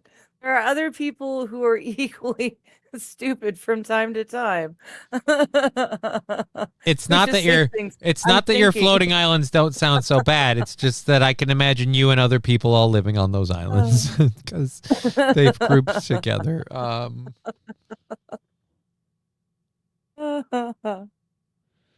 my goodness. Yeah, you should have told her to say it. That you should have said yes. Told her to do it. Jelly for the smelly. I should have said yes. Yeah. Well, then it's just gonna make things worse. Balls deep. Steel toe sippy cup. With $5 says. Thank you. That's $2 though. I don't understand what you mean by that. That's $2. But we get a nice chunk of that. Let me put that into the overall fundage. We're getting there towards knocking another 5 off with the YouTube. Oh, it's Thank a you. Fallen song. Yep. Oh, okay. Way to go, Fallen. I will check that out after the show. I'll send you $10, but I'm charging interest on that 5, so make it 15, and we have ourselves quite the deal. In a nasally Jew voice, please. Oh shit! I didn't catch it. I'll send you $10, but I'm charging you interest on the 5, so make it 15, and we'll have ourselves quite the deal. There you go. He says YouTube takes 30% of that. They do. That's how it goes. That's how it goes. That's why I added up, and then I added up in an odd, like an on the sides column, and when we kick over 5, I throw the 5 into the goal because it's easier to keep the 5 goal or the goal down by 5s and $10 increments than doing like it's at this, because everyone has a different cut that they take. I still don't understand Rumble. I still don't understand how Rumble and Twitch's cuts work specifically, but thankfully for them, they update pretty much like by the end of the day, like after we get done with the show, like by the next morning, I can see pretty much what we've made the day prior, so I can always just subtract them. YouTube, I can do that too, but it gets a little weird if we just keep taking everybody's and we're just ballpark it. Like, yeah, so we can kind of keep YouTube. I keep YouTube on there and I check in with it and we seem to be doing right. So I don't stress the money super duper hard, because if I'm going to go that hard on it, I should find a real job or work harder to make this a real job. Dang women always taking your nice hoodies. Yes. Yes, we are very guilty. To this day, I own a hoodie that I stole from my little brother back in the 90s, and I still wear it. It's a lovely sweater. It says smut in big bold lettering, but instead of like coloring the letters, inside the letters are a whole bunch of pictures of women with naked titties, like all sorts of different titties and women naked in the letters. Why do you have this? Because it's an awesome sweater and it fits so. It fits like a such goddamn. great sweater. It's such a great sweater and it fits so well. But yeah, my boobs made boob stretch marks and my brother could no longer wear it, and so I inherited it. Saint Caesar, Digger's a thief. Watch out, John. Yeah, I have expected you to start saying like, yeah, I have a hoodie and sweater from every ex-boyfriend, like so, like I collect them like trophies. Like, no. But I could see this as a thing. Like, I can see ladies doing this as a thing, like a serial killer. Like they've got a hoodie or whatever. And the worst part is, I've got a nice hoodie. I have a plethora of hoodies. I will say this. They are all Deadpool themed. So with the exception of one, the one that isn't Deadpool themed is Mass Effect themed, but I won't think you'll view that as comfy because that is warm, it is comfy, and it's very, very big and baggy, but it's also got a whole bunch of like rubber and stuff on it to make it look like armor because it's from a video game. Oh. So you'll probably think that sucks. Then my full zip up Deadpool hoodie, that one's comfy and super duper baggy.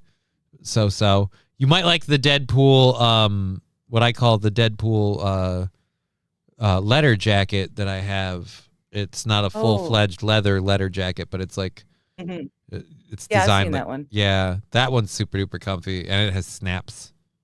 It snaps. I'm a man of my word, so I have to go through with this over here.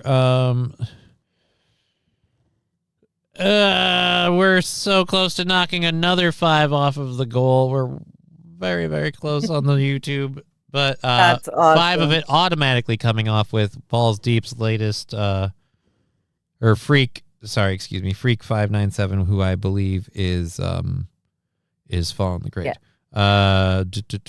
So that's 25, and we're close to that being 20. This again, regardless of what he says, I did not request this song. I did not make any request for this. I did not give any stipulations You or just anything. requested money to play it. I requested money to play it. Yes. Yes. I never asked for anything And I else. really appreciate I did not pay money. I did not commission the creation of this song. That is another horrible rumor and lie getting out there. Okay. That being said, I don't want to give you any other like pointed details. So we'll just hit play here. If it's not playing for you, let me know and I'll do the app share thing so you make sure to, because you need to hear it all. But I know it played for me on Zoom, and usually things work for me on Zoom like they do for you on might Discord. want to app share it then, because everything cuts out this way. All right. I only ever hear bits of the thing that you're playing. All right. Well,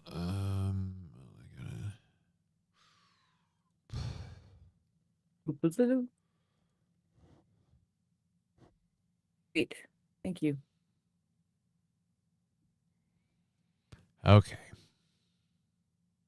Step right up and take a seat. Johnny's got that tasty treat. Reindeer oh so tender and lean. Elf hand deals that are just obscene. Oh, Johnny's exotic meat, where the flavors can't be beat. Reindeer's off by 25. Elf ham BOGO keeps the feast alive. Hoofs to snouts, we've got it all. From the big bites to the small. Take a nibble, take a chew. Johnny's got the meats for you. Oh, Johnny's exotic meat, where the flavors can't be beat. Reindeer's off by 25. Elf ham BOGO keeps the feast alive. So grab your fork, Don't delay. Johnny's deals won't last all day. Reindeer ham and every treat. Only at Johnny's Exotic Meat.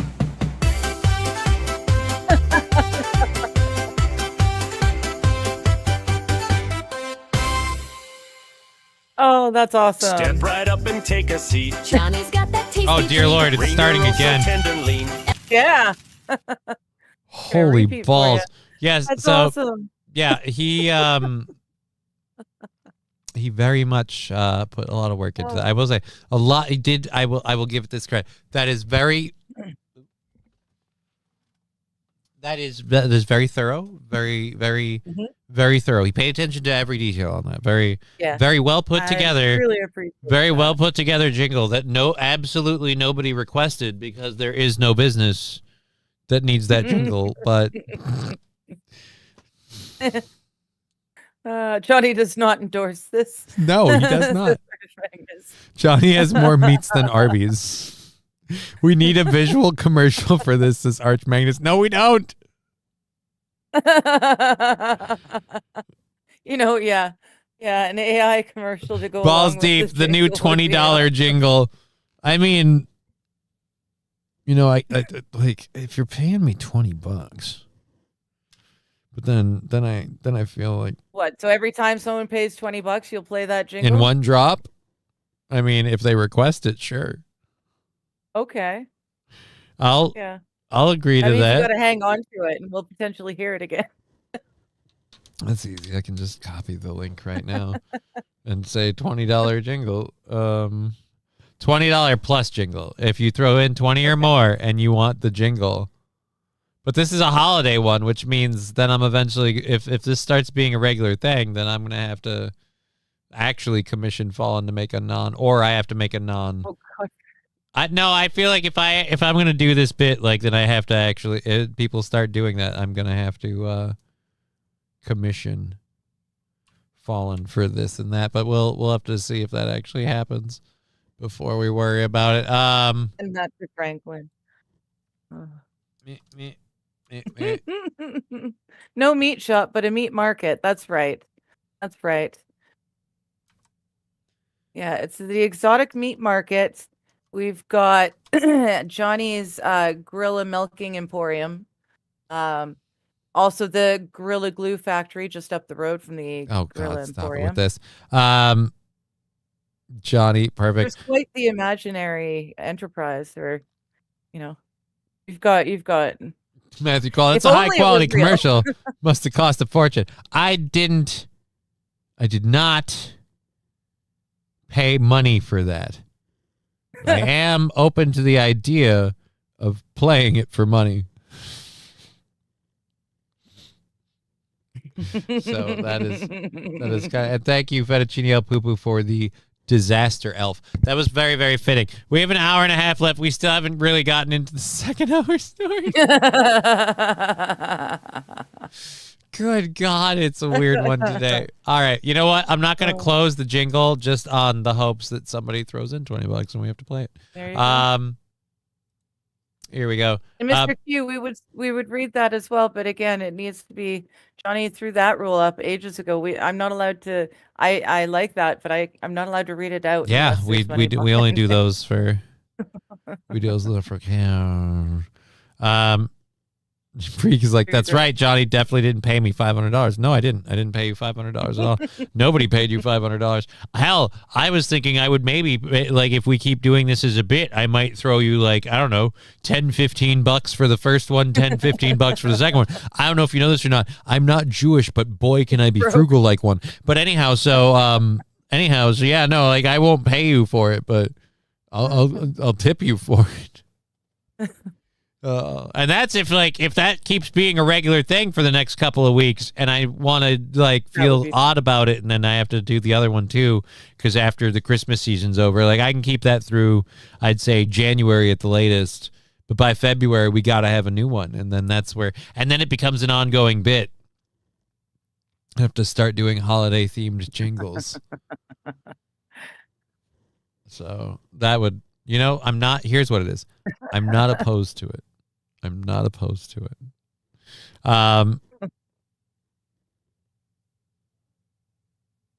Oh shit. Fuck. I read it in the chat, and the chat doesn't highlight it like an actual donation, but now this one did. And now, so the way this would, so we count the whole 20 now because we were close to counting another 5. Yes. I'm a man of my word. Oh, dear Lord, I accidentally closed the prep sheet. I got to reopen that so I can Boom. Good news is you can't close it without saving, so...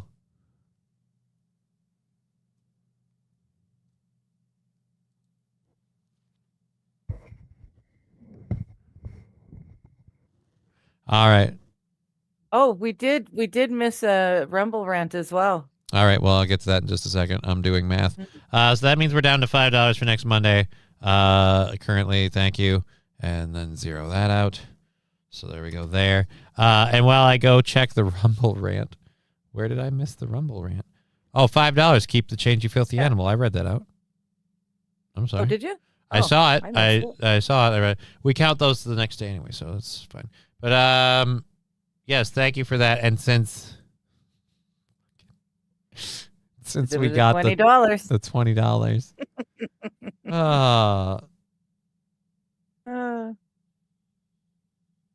I don't want to sign up on Suno. I'm already signed up on Suno. Anyways. Step right up and take a seat. Johnny's got that tasty treat. Reindeer oh so tender and lean. Elf handbills that are just obscene. Oh, Johnny. I was trying to straight face it. I can't. Where the flavors can't be beat. You can't not smile at this. 25. Elf ham BOGO keeps the feast alive. Hooves to snouts, we've got it all. From the big bites to the small. Take a nibble, take a chew. Johnny's got the meats for you. Oh, Johnny's exotic meat. Where the flavors can't be beat. I like watching you cringe.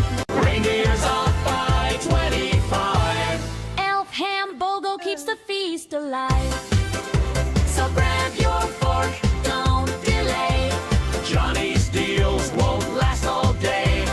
Reindeer ham and every treat. Only at Johnny's Exotic Meat.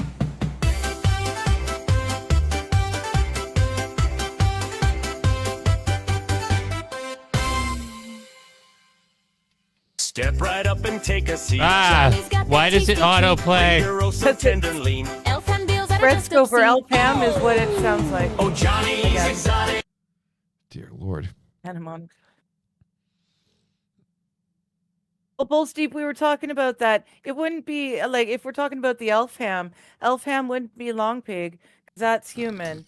They'd be short pig because they're elf. They'd be pygmy pig. What are little like the tiny pigs that don't get really big? What are those called? Elf ham BOGO. That's a hell of a deal. So it's teacup pig. Yeah, I think that's what you're talking about. Song is giving me an Animaniacs vibe. I was kind of picturing how there could be like kind of a fun, like old school like I could see Disney the cartoony Animaniacs, actually. commercial to this with like dancing meat, but that again, I don't like how funny that is because I keep trying to just straight face it like frumpy cat it like the whole time like this is. But then, like, some of those lines just come in and I laugh. And I'm just like, and then it's,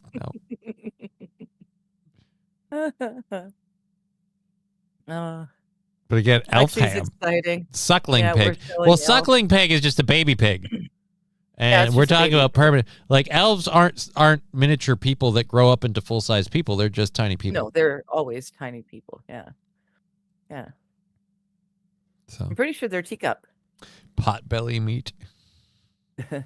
Rusty Grammar was asking just before you played that, are there any black helicopters in BC? And you've heard me mention it multiple occasions.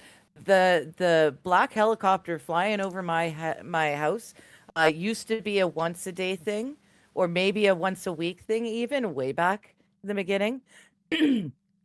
I now have like 2 or 3 or even 4 different helicopters, or the same one 4 times, flying over me every day now, every single day, checking, because I'm relatively close to the U.S. border. I'm really not very far away.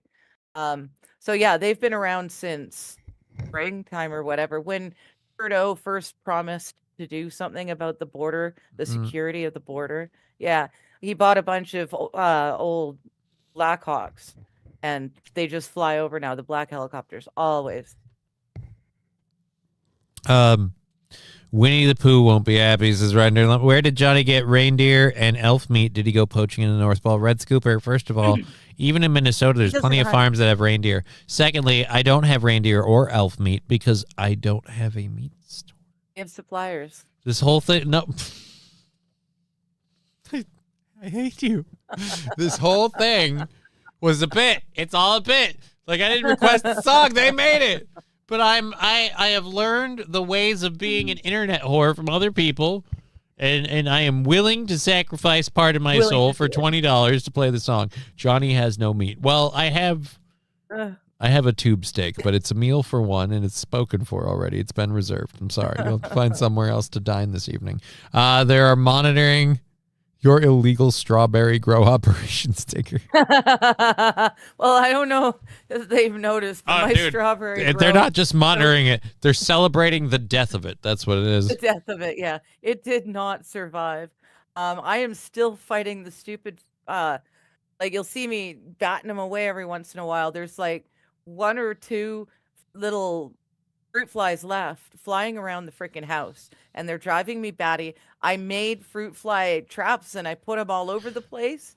Not a single fruit fly in any of You the suck fruit at fly trapping traps. fruit flies. Not one.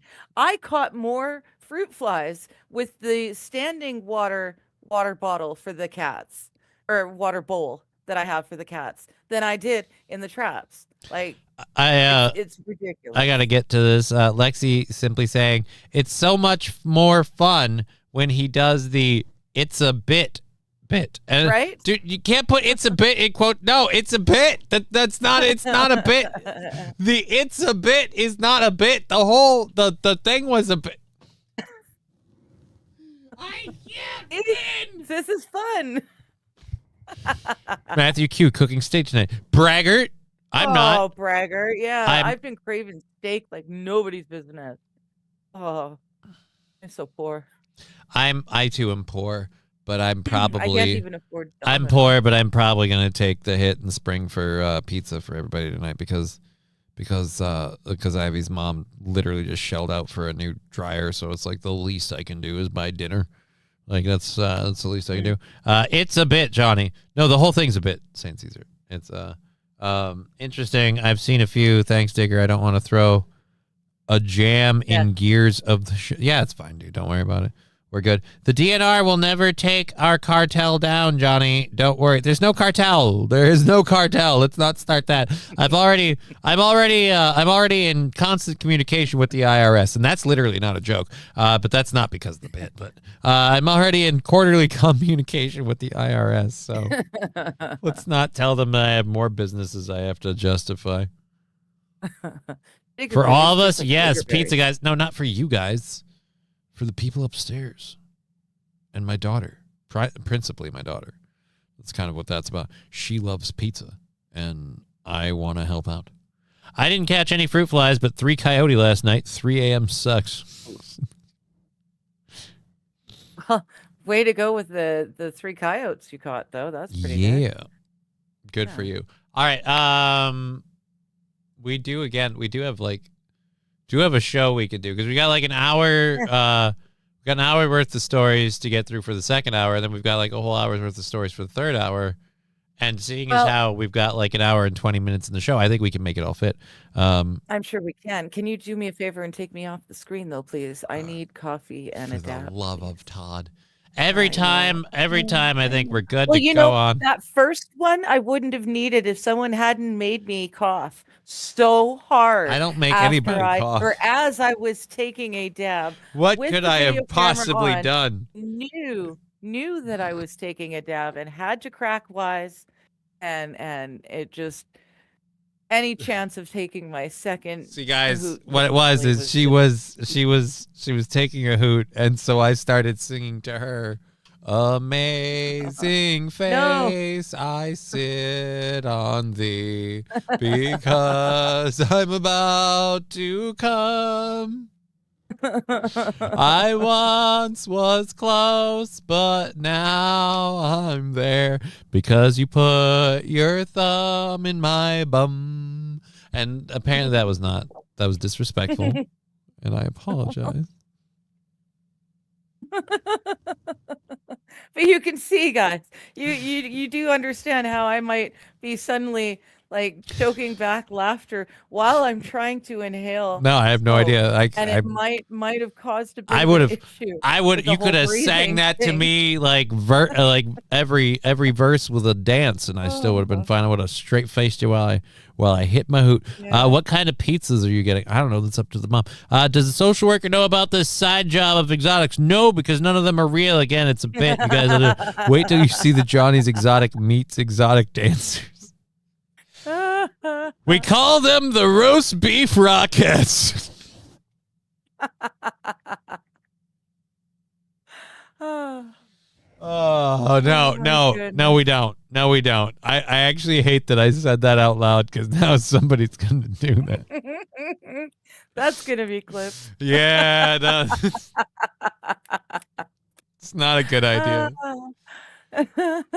Right, Mr. Q. I'm totally, obviously innocent of doing something like Oh. cracking wise while he's taking a hoot.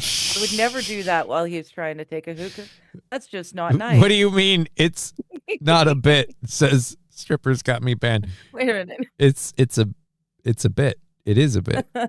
There is no. It's not a bit. It's a bit. The whole thing's a bit.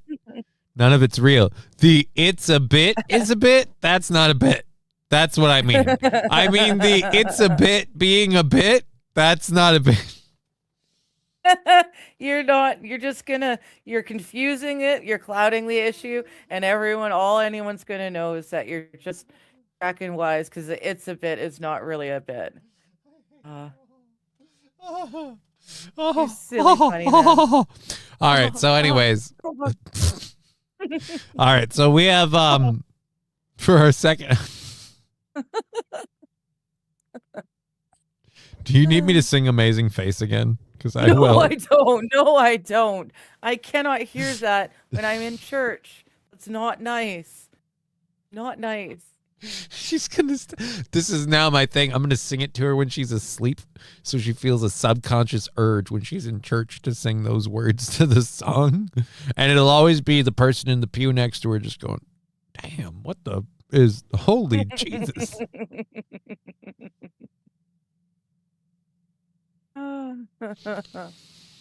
It was intriguing, and then she got to butt play, and I started feeling very uncomfortable.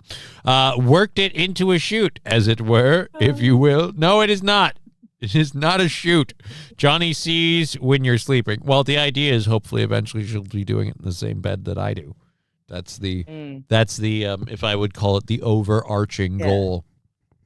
Then it's romantic. Right now, if he's watching me while I sleep, that's creepy.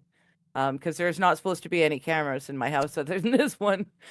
But once he's watching me in my sleep when we're in the same room, it's not quite so creepy. It's more romantic, I guess. Right? Yeah, right. Definitely no cameras. Definitely no cameras. Don't check the smoke alarm. Definitely no cameras. Whatsoever. Anyhow, Oh, good one. Definitely. Definitely. You'll have to excuse my friend here. He's a little slow. Who for what? I'm so happy my jingle brought you so much joy today. By the way, the trick is to double smoke the elf hams. There's no elf ham. There's no elf hams. All right. We did have to say that. So we're at $5. We're probably between Rumble and Twitch, banking that out and moving on to the 30th. And so, yeah, we're doing the 29th to the 30th. We're not going to do the 31st or the 1st, but I think we come back on the 2nd. That's a Friday, right?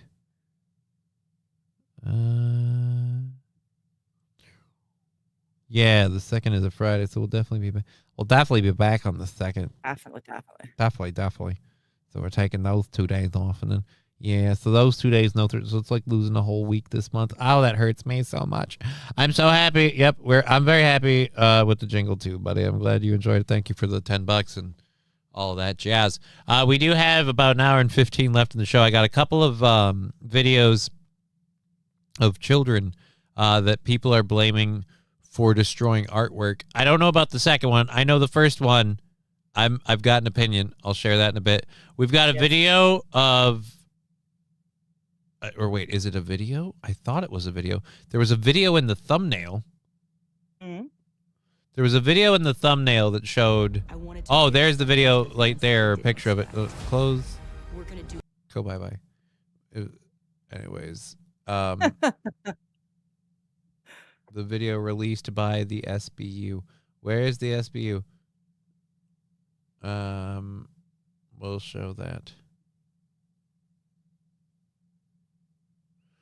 We'll talk about that. I didn't know Digger has Discord open while she's sleeping. I don't. There's no Discord in my room. It's not. There's not there. It's called a backdoor to her camera, which is ironic considering that the backdoor to the camera is a software application that you could use, and then she's not for backdoor stuff. It's like, yeah. But that's how I got access to the camera.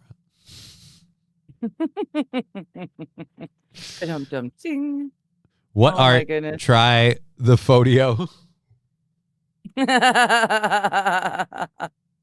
Yeah, I don't know. It's early to say, but I won't be surprised if I can't live down Fodio. Oh. Mistakes were made. Fodio. Oh my goodness. Anyways, so we've got Kenyans uniting around the country's new bullfighting tradition. I support this wholeheartedly, especially if we start like armor tipping the bulls. Who took it to butt stuff now? Nobody took it to butt stuff. Lab glass. I didn't know Digger has Discord while she's sleeping. Oh, I did say backdoor. Yeah. I was making a tongue-in-cheek joke. Yeah. See? You do it too. Wild, you must try the... No, there's no real thing. Let's see. All right, we're caught up with all the chats. Evening Telegram says trifling. That's the last one over there. Maybe there's just a problem over on Twitch. Anyways, we have about an hour left in the program. Are you back yet or no? Not quite. I was having some technical difficulties.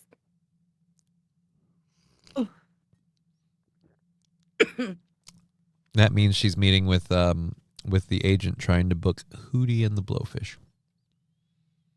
But right now, all she's able to get her hands on is a hoot blowing her lungs out. Yeah. So there we are. All right, so let's go to this this first one. This is a minute-long video. Interesting. This first one, you and I both had the same thought. I'm going to put it up, and we'll play and see what the chat says about it. We'll see what everyone else thinks, yeah. Are you ready to come back yet, or are you going to still need some time? Just a moment. I'll need a second. If you play that video, I'll be back by the time it's done. All right, well, let's flip over here then. Boop, boop, boopity, bam. All right, so now, context, this is apparently at a wedding ceremony. And they're saying that this statue is worth, I believe, $130,000.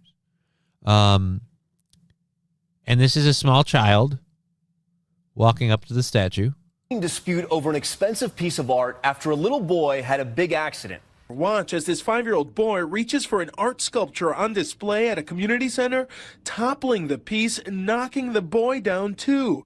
The boy's mother, Sarah Goodman, stunned, but the real shock coming days later. No one would ever expect to come into a place where kids are invited and have to worry about a $132,000 piece of art falling. The family received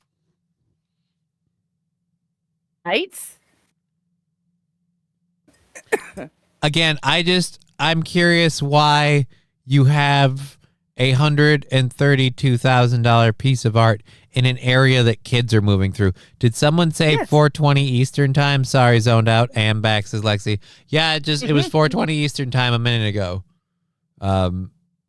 So Why didn't his mom stop him? One, his mom's holding the baby and his mom wasn't there at the moment. But it sounds like, again, it was a wedding thing. And it's just like, I don't understand. Yeah, it's a wedding. If this is a wedding reception, why do you have a whole bunch of art displays? This is the gayest wedding ever. Receiving an eye-popping $132,000 claim from the City of Overland Park's insurance company.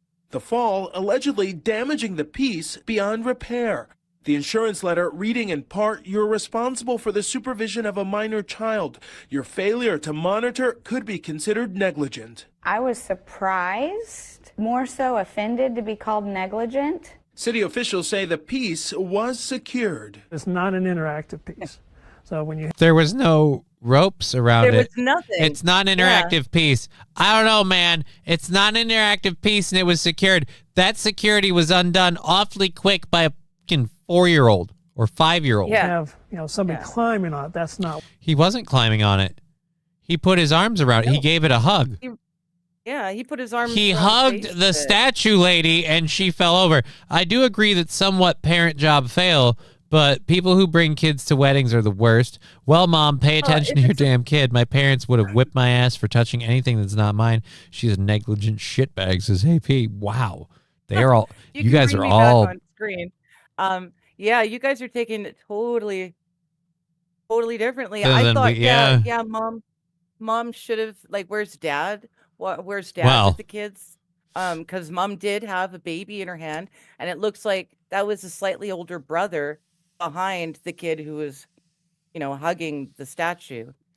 So, yeah, I'm inclined to think she's got too many kids she's handling. But at the end of the day, it's the museum or wherever's fault. You put a statue that's worth that much money on a pedestal in a doorway, and that's your security?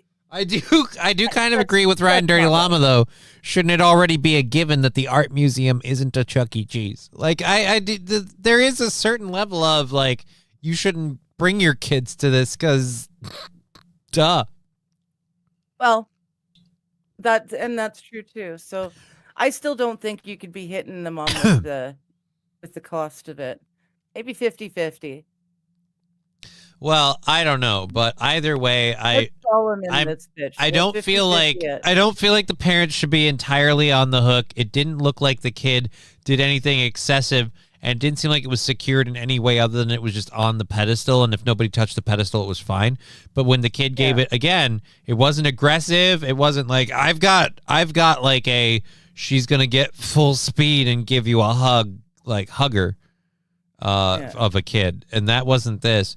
And either way, I also kind of want to side with the parents because I'm pretty sure this is this guy we're looking at is Jeffrey Epstein in witness protection. Like, they gave him plastic surgery just to beef out the jaw and stuff a little bit. And now this is where he's hiding because we all know what it's billed for. The city says they hope the insurance company can work this out with the family. Again, it's being reported that was a wedding. All the footage I saw of it just made it look like it just looked like a museum. Sure, yeah. Yeah, I didn't realize. All right. So at a Kansas Tomahawk Ridge Community Center, it's a community center. Dispute over an expensive. A 5-year-old hugged the base of Beth Kavaner's $132,000 sculpture, the doorway, and accidentally, the sculpture's called The Doorway, not in the doorway. The sculpture's called. Like I said, I watched it. There was no doorway. The sculpture's called The Doorway. Okay, that makes a lot more sense. Security footage shows his mother just a few steps away, briefly distracted during a wedding event. So she looked away for a second. It's not like she's completely the community's insurers claim the parents are not keeping a closer eye. Yeah, again, if you're allowing things like weddings in a community center where you need to notify them. It's like, look, we have artwork everywhere, and some of these pieces are very expensive, so understand your kids need to be contained. No children. Again, children shouldn't be accessible to events at that place. But if it's a community center, on behalf of the parents, like the mom might not know the Kansas Tomahawk Ridge Community Center has expensive artwork. That would be on the wedding couple to let people know, like, hey, you can't bring your kids or they have to be closely monitored. This stuff's expensive. Again, I also, and I'll go back to it to play it again right at the beginning here. The kid doesn't. That's what I'm thinking. It's a community center. Dispute over an expensive piece of art. The kid just hugs it for a second. After a little boy had a big. And he couldn't. I don't know what this bit is. Oh, that's just the boy. That's the little boy. Stretching out and that's showing. Okay. Watch as this 5-year-old boy. Yeah, here, let's. Watch as this 5-year-old boy. 5-year-old boy reaches for an art sculpture. He hugs it. That's all he's doing. Yeah. Oh, there's like a hair in my headphones or something. I'm guessing that's his little brother just behind him, or a bigger brother. Either way, it's there's literally no barrier. Yeah. No, there's no protection. There is nothing. And I'm sorry, it was not secured very well. If that little hug makes that happen, yeah, fucking whatever. Yeah. It's not keep your kids reined in. Yeah, every second of every day at every place. Like, the kid ran over and he gave it a hug. Like, no. This is where I'm like, that needed way more. Here's what I'm saying. You're right. Your kid shouldn't be doing that. But again, like, the window for your kid doing that is so wide when you have zero barriers. There were no rope boundaries. Yeah. The thing wasn't locked down to the pedestal in any way. It's not an interactive display. Everything there isn't an interactive display, but it's a community center. But yeah, if you're who has a first wedding off, reception at a community how do you center? have, art that expensive in a community center? That's the kind of community I would love to live in, but probably could never afford. Thank you, Arch Magnus Tim. That's what I'm saying. It's a mixed bag for me. It was a hug. It's not like he's throwing a tantrum. It was a hug. Yeah. It wasn't an excessive hug. He wasn't climbing all over it. It wasn't like he ran into it. He just walked up and gave the lady statue a hug. Honestly, it's kind of adorable. If the thing would have been secured to the podium a little bit better, maybe it wouldn't have gone anywhere. It would have been kind of funny. But either way, again, if nobody's supposed to be able to get close enough and give it a hug, like, I'll flip back over here. They have a little barrier right here. They have glass boxes on artwork over here. Why couldn't they have had even just a temporary, like, rope barrier thing like this? Like, boop, boop, not around that? It. Yeah. I don't know. Yeah. Yeah. Zero barrier from his mother as well. I mean, you're being really hard on it. I don't have all the footage here, obviously, but they said the mom was just steps away, briefly distracted by a wedding party. You know, when people keep doing the ding, ding, ding, ding, ding, ding, ding, ding, ding, ding, ding, ding, ding. God, I always hate that at wedding parties. The ringing gets to my ears, and it just bugs me. That's the thing. Like, everybody pick up a glass and ting your glass so that little kiss. Everybody kiss. Ding, ding, ding, ding, ding, ding, ding, ding, ding, ding. I always thought that was to make it fun for the kids. No, it's just a god awful noise. People do that, and I'm just like, yeah. Someone load a 6-cylinder, and let's play Russian roulette with the entire wedding party every time we do that. Ding, ding, ding, ding, ding, ding, ding. Click. All right, let's keep going. Ding, ding, ding, ding, ding, ding, ding. Click. All right, let's keep going. You ding, really ding, don't ding, like ding, it. ding. And now it's the maid of honor. Bang! See what I mean? That's how it feels for me. Now you understand. Wow. Doesn't bother me that much. Hey, I got an idea how we can make money. Remove the rope, invite people with kids. Kids break it. We get them to pay our insurance company. We'll pay. Absolutely brilliant. And now that's St. Aaron saying, and now he's saying that they are now feeling very much like they can say that. We got one! Oh. Right. So yeah, I don't side with them on this. This one, though, I might feel a little bit different about. Apparently, there is a priceless 2K pure 2kg at kilograms. I don't know. Pure gold Phoenix crown that was on exhibition in Beijing. In this Beijing, that kid's probably dead. Well, I'll say this. The footage obscures the mom and the child's face. This isn't a case, though. Now I've got some questions. So I was ready to be, kids at fault. It's all the kid, all that jazz. But this isn't a case. I'm worried this is a situation of like, our construction methods aren't the greatest. Donald Trump hugs flags. That makes him a cunt. Okay. All right. That's a weird. Hugging statues is pretty lesbian, in my humble opinion, says Atomic Ray. It's a little kid. Liberal arts failure in our children. You always hug a statue in your own home, not in a museum.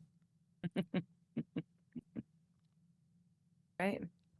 Red Scooper saying someone would have knocked it over just by walking by it. Yeah. Well, that's just it. Someone could have accidentally bumped it and it would have come down. That's not safe and secure. Once again, Shakespeare was right about what to do with lawyers, says Wild Saffron. They got a lot of helicopter parents in the chat. It was a community center. Yeah, I'm kind of in a like I said, it's a mixed bag. That looks like a paper crown. Yeah, it does I will say, I don't know why everyone's so bent out of shape. Just go get some gold leaf spray paint and a Burger King crown. It'll take you about 10 minutes. We can make it. We can rebuild it.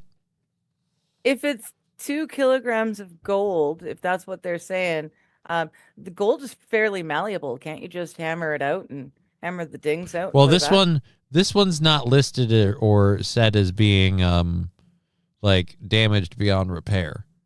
Well, that's good. Just that it was knocked over. It's Arch Magnus saying this is the first Burger King crown in Beijing, circa 1980. Well, let's see what happens to it. It's only 11 seconds, so it's a short clip.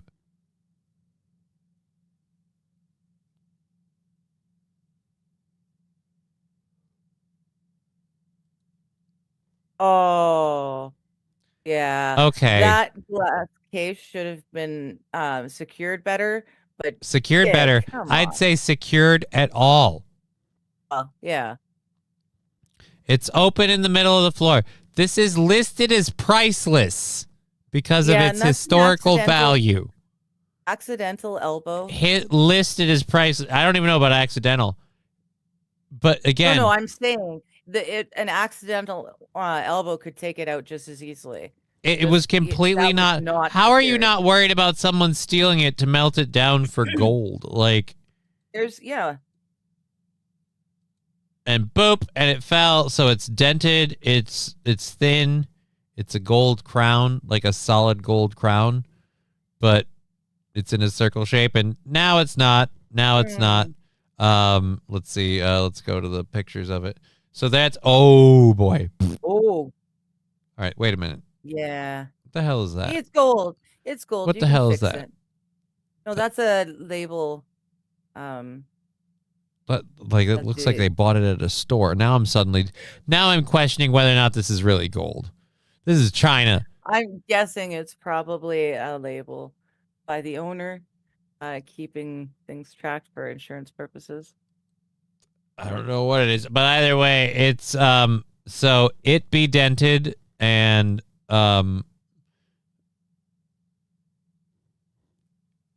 I guess it's a historically significant piece that is, because of its historical significance, is hard to value. The boy repeatedly touching and leaning on the unfixed protective glass cover. Let's be clear about how that should be considered the primary culprit behind this. The unfixed glass cover. If the glass cover isn't fixed, why can they walk up to it? Looks like chewed up yellow plastic. It does. It's a Burger King crown, says Mr. Q. It does kind of look like a Burger King crown. No, when you go in closer, like when we go into this picture, no, that looks like a phoenix. This looks like very interesting detailing.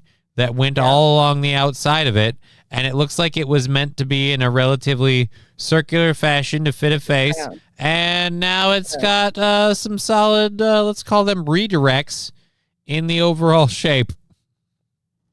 Right. But they're saying that the damage and estimated repair costs around 21,000 to 42,000 pounds. So is the pound worth more or less than the dollar? Yes. More? Yes. So then it's gonna be more than it's gonna be more than 40,000 bucks. So I have a question. This is considered priceless, and they can fix it for let's say 50 grand.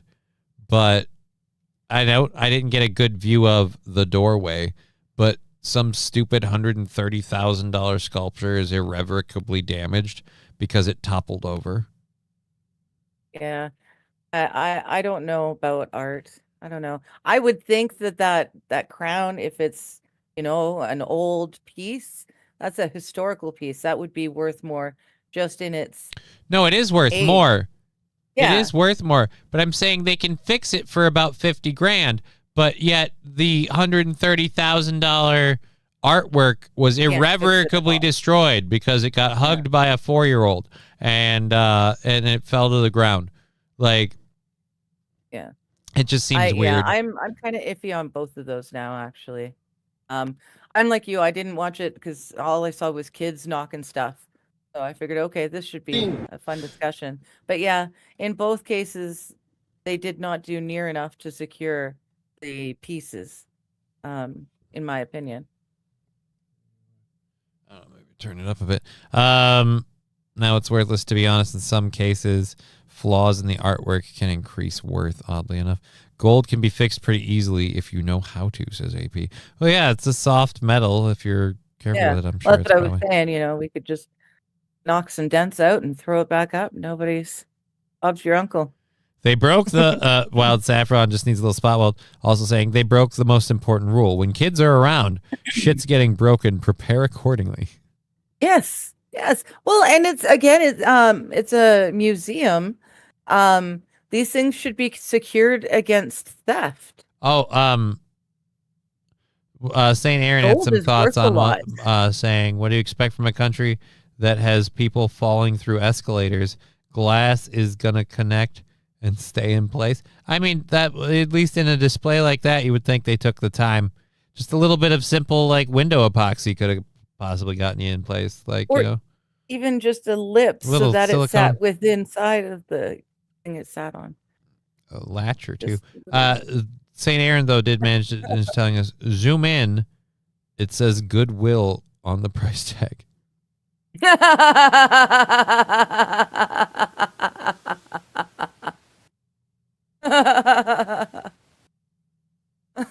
We could also stop treating a 5,000-year-old crown like a brand new couch.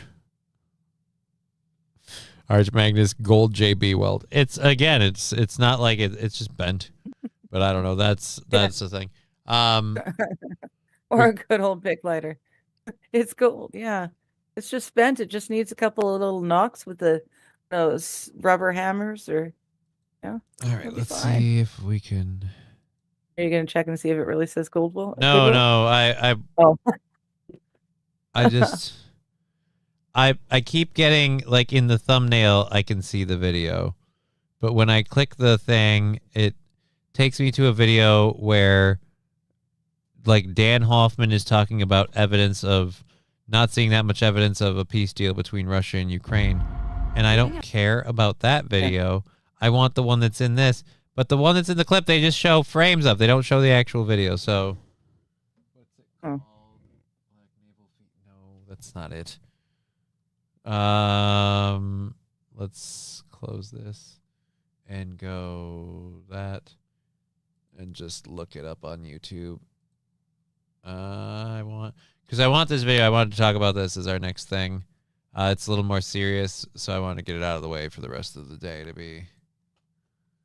Alrighty.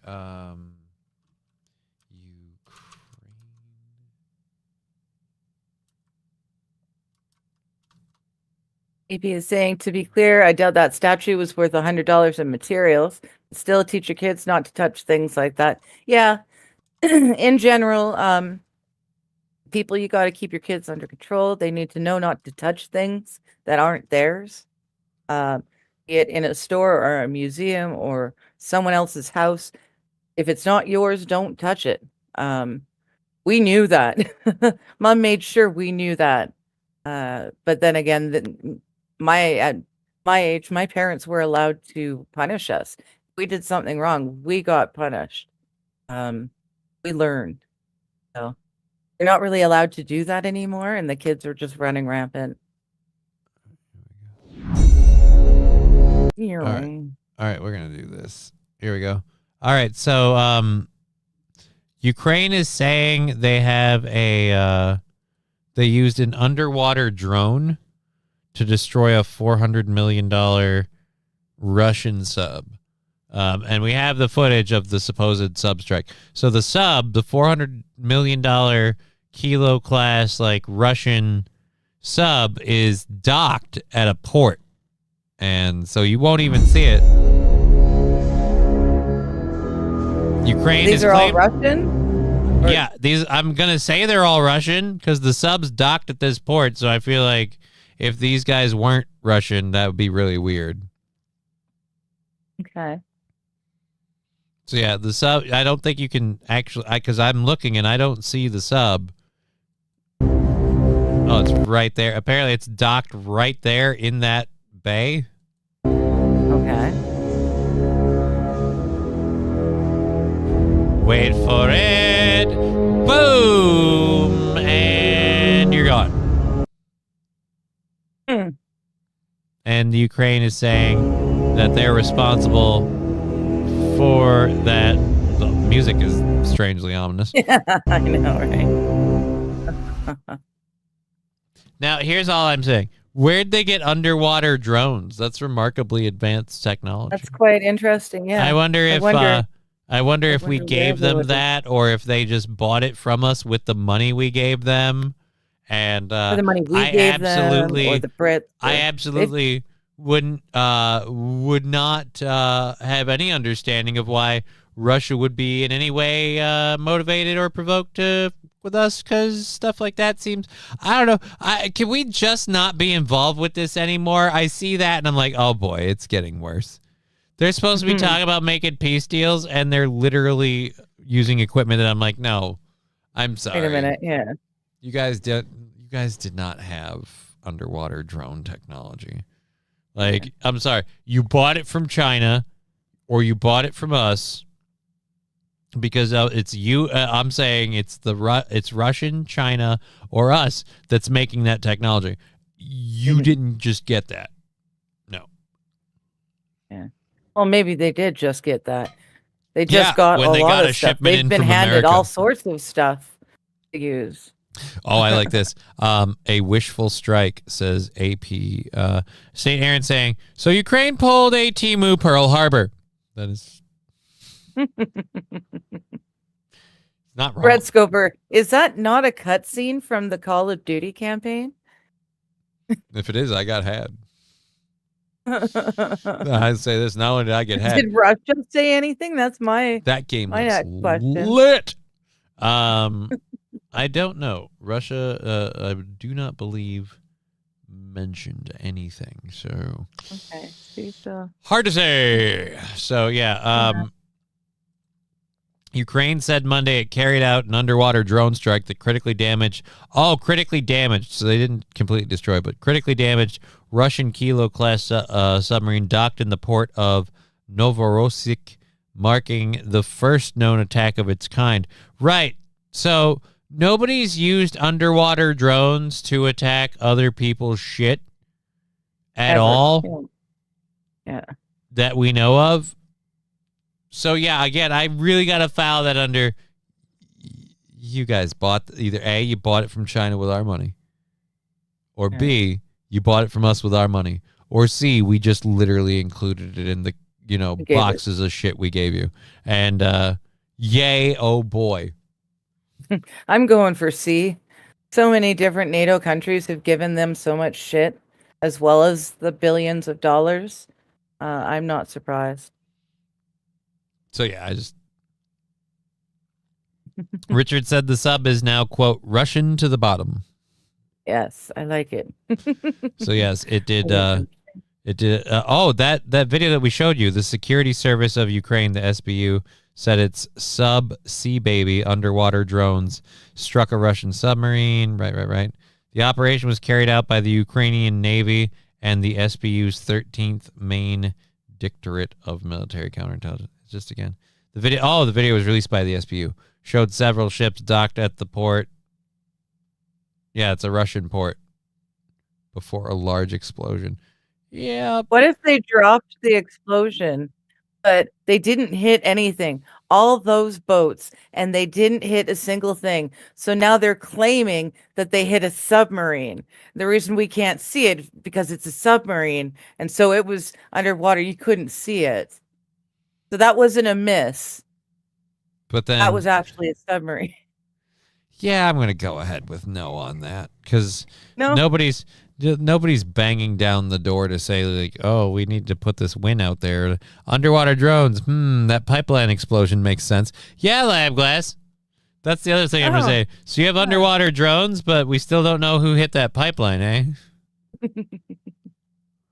Or maybe they just bought an exploratory drone and outfitted it with weapons, says Adam Simon. I suppose that is possible. They could have developed that themselves. But weird.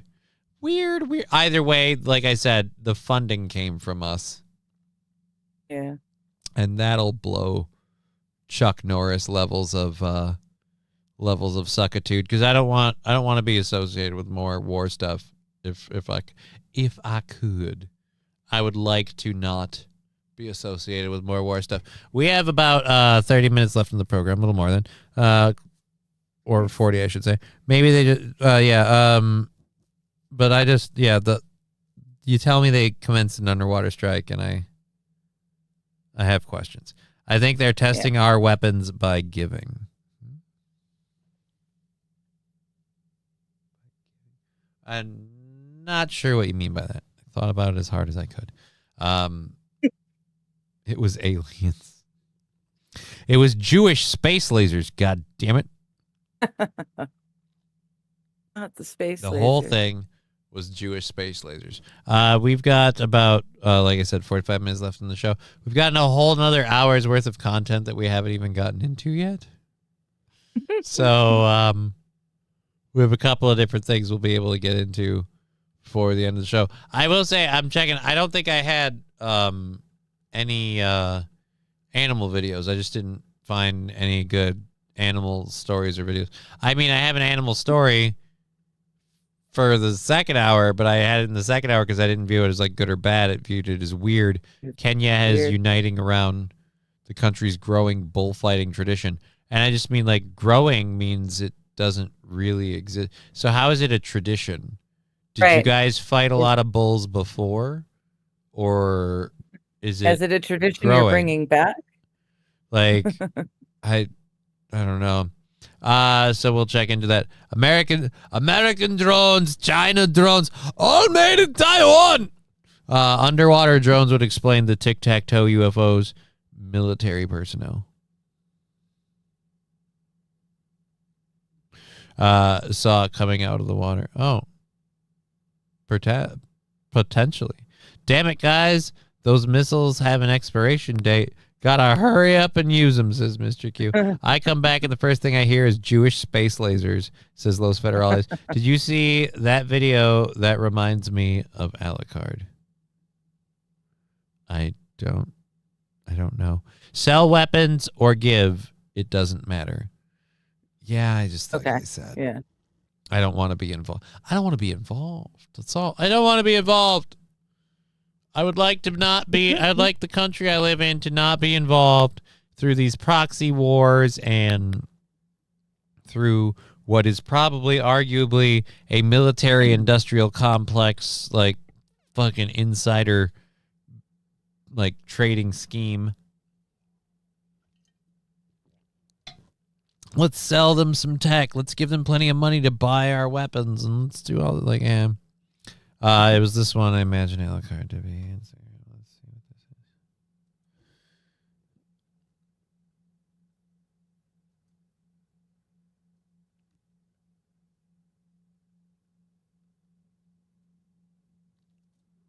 is. Okay, this is weird. Let's try doing this. Okay, then just click reload. Will it reload it muted? What on earth? It's the middle of the night. Stop banging on my car. Give me that ring. Yeah. Hey, stop that. It's midnight. Give me those darts. No more target practice tonight, you hear? Are you kidding me? It's 1 a.m. Volume down now. Nope, headphones off, gamer. You can play tomorrow. Bedtime. No. Hey, not again. It's the middle of the night. Give me that dough. No more baking, mister. Kitchen's closed. Hey, what did I say about power tools? It's 1 a.m. No more cutting wood out here.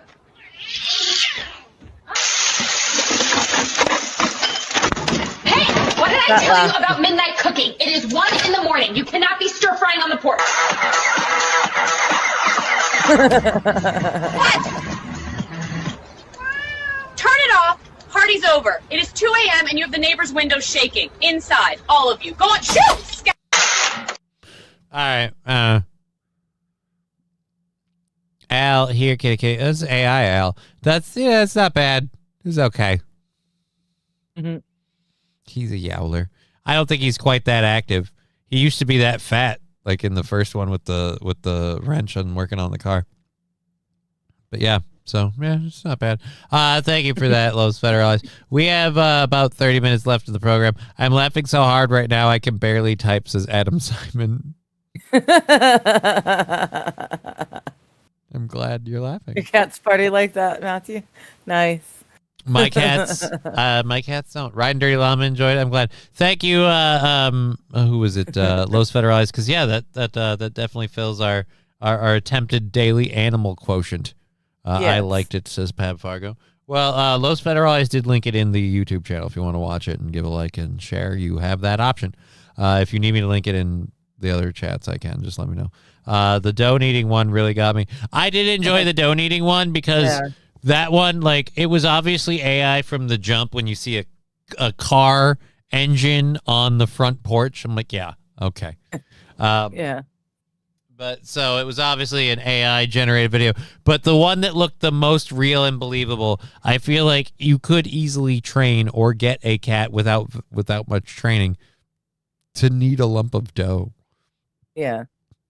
Yeah. Adam Simon, a cat video a day keeps the blues away. I kind of agree with that. And I like it. If Alucard was in charge, says Wild Saffron. If Alucard was in charge, we'd just be opening his canned food constantly, and he'd eat till he pukes. But Alucard needs two things. He needs food, and he needs a good scritchin'. And the good scritchin' part he needs constantly. But we'll give him a good scritchin' as soon as the show's over. All right, we're caught up with those chats. I give it a 10 as well, Saffron. I'm glad you enjoyed it. It was shared by Los Federales. So thank you. This video, I don't think is anywhere near as enjoyable. Another guy attempted to work with a wild animal. Oh, no. And by that, I mean a politician. This is the video of this guy, I guess, is one of the constituents of this politician, and he's going to question the politician's behavior. And I'm spacing her name all of a sudden. Maxine Waters. Maxine Waters. What do you think the odds are that Maxine Waters addresses his concerns? Yeah, no. All right. Probably not. I'm going to say this. I will say this beforehand. This is a little bit bag of shit. Like, I've got my phone and I'm just going to ambush you in a hallway to criticize you for your job. I mean, yes, you're a public official. Yes, but I mean, like, can you, like, I'm sorry. And maybe he's gone these avenues and been refused, but you can't get an interview or whatever. Like, you just go, hey, you, like, you represent me and I've got, like, what if she just got out of the bathroom? I don't know. She's Like I in said, I'm not saying he's an asshole. I'm saying he's a bag of shit. He's a bag of shit. But all right, either way, let's see how she addresses his concerns. Maxine. Get away. Get away. Get away. All right, but to be fair, before he said anything, she said get away. Ooh, she pulled a reverse clutch her purse incident kind of deal. I'll say this. Honestly, I don't care who you are. You can't just walk up and call someone by their first name like you know them. Yeah, I don't care who you are. Cool. If this guy just suddenly appears next to you calling out your name, I too would scream, get away, get away, get away. I would scream, get away, get away, get away. Rape, I need an adult. In that order. Wow. Wouldn't have gone like that far. Auntie Maxine ain't got time for his cracker ass. All right, let's see what he does. Maxine. Get away. Get away. How are you doing today? Get away. Get away. I'm Joseph Filibello. Get away. Follow Jesus, Maxine. Stay away. Stop. She's walking in with her lunch. Yeah. Yeah. Stop being corrupt. Wow. Hard hitting. Okay, so far, the best I can tell is this guy's doing this for internet clout, and he's a complete nobody. Follow Jesus, Maxine. God's watching you, Maxine. Yeah, and God's cringing at you. What? You know what it is? Yeah. He's Temu Fat Jesus. He just really wants to be. It's just fucking A. So, again, just someone doesn't like Maxine Waters. An American just tried to speak to Democrat Representative Maxine Waters, and this was what happened. It looks like Maxine Waters just walked in with a box of Chick-fil-A, so I'm gonna guess she's trying to have lunch. These people are supposed to work for us. It's very clear they don't even pretend to associate with the people. No. I honestly, I hate that I'm doing this. I'm defending Maxine Waters for this, for the way that this clip is being represented. I said it before, and I stand by what I said. I don't care how she voted or what she did. This chud is a fat piece of shit jumping out around the corner when she's walking around with her lunch. The lady just wants to eat her fucking lunch. You have the right to criticize their job. Absolutely. You want to go there and criticize them? Fine. But you have other avenues you can pursue other than, haha, gotcha. And he's clearly making it all about himself. So, yeah. Yeah. I will say, Maricism, Johnny be better. I don't know. Here's what I'll say. Three very, very funny parts about this. One, Fat Jesus attacked at lunchtime. Two, Maxine Waters' lunch was, in fact, Chick-fil-A. Jesus food.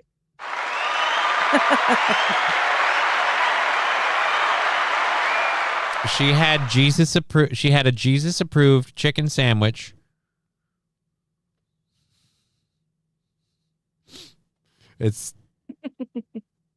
I'm waiting for number 3. He's doing what she told others to do, says Peggy Bro. Yeah, but you don't need to record it.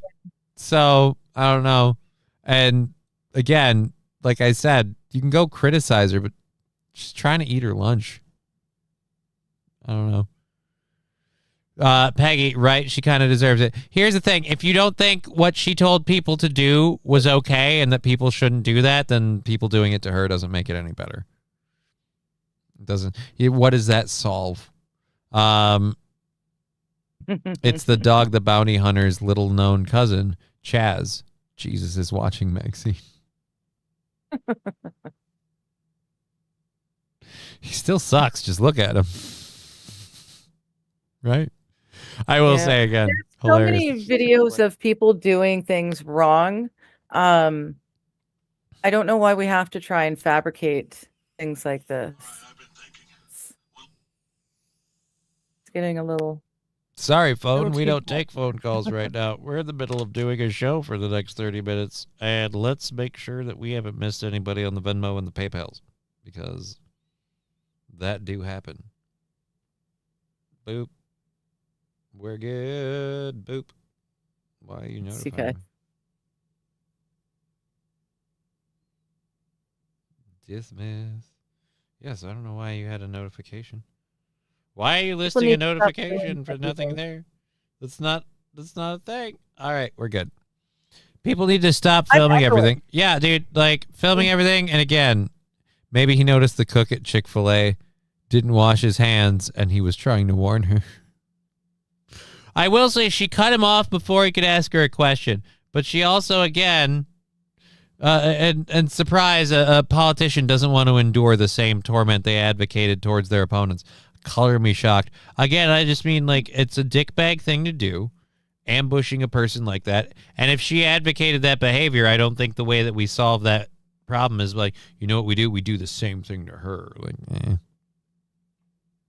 that's where I am. Can you fix it? I'm echoing, I think, when you shared your screen. Yeah, probably. That's probably a thing.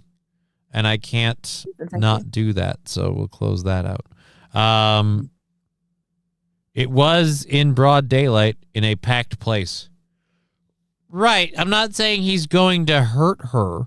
I'm just saying, again, like, if you're working all day and you just got your lunch, I don't know about anybody else, but, like, I'm kind of like the dude. I just got my lunch. Like, she just got it in her hands, which means God knows when she ordered it. I don't know how far she had to go. And then just to get Maxine water, like, I don't know. Let her finish her sandwich first. If she was walking down the halls to go, like, to a meeting or whatever, and you're like, hey, Maxine Waters, whatever. But again, it was very much a gotcha moment. And then he listed out his name like he's a person whose opinion should matter based solely on the mention of his name. Right. So that part's presumptuous to me, which makes me think he's even more a bit a piece of shit. Because when he's like, hey, it's Joseph Philip Daniel. And I'm like, who the fuck cares?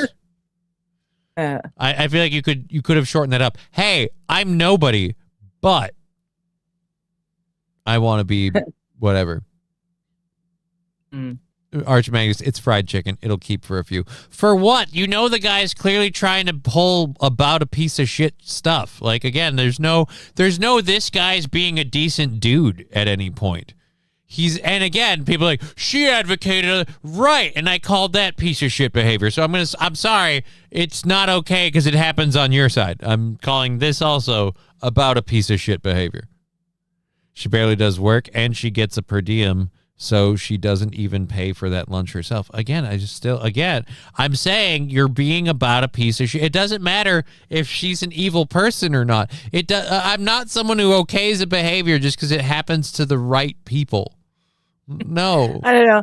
If she's calling for people to do exactly that to their elected officials, then yeah, tit for tat, I think.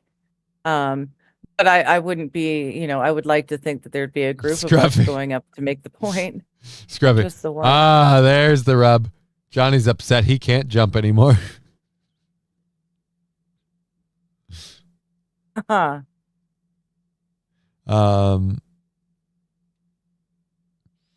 If you slap Johnny, he will offer his other cheek. No, I don't believe so. But I won't slap you back because you slapped me. I won't say that. I like the way he said Maxine. What? Like he knew her. I don't like the way he said, "Oh, Maxine," like he knew her. It's.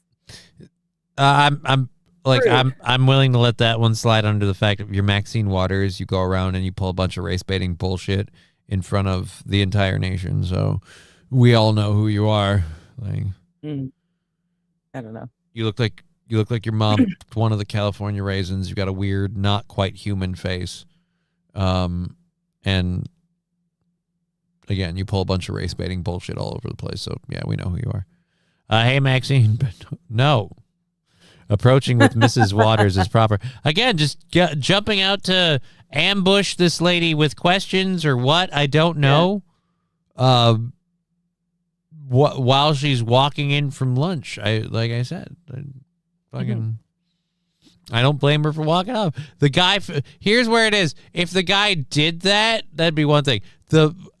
filming it and posting it. She's supposed to represent us. And she's not even what? So she's supposed to. Yes, I'm going to put down my lunch and I'm going to address your concerns because you're clearly a constituent who doesn't have an axe to grind.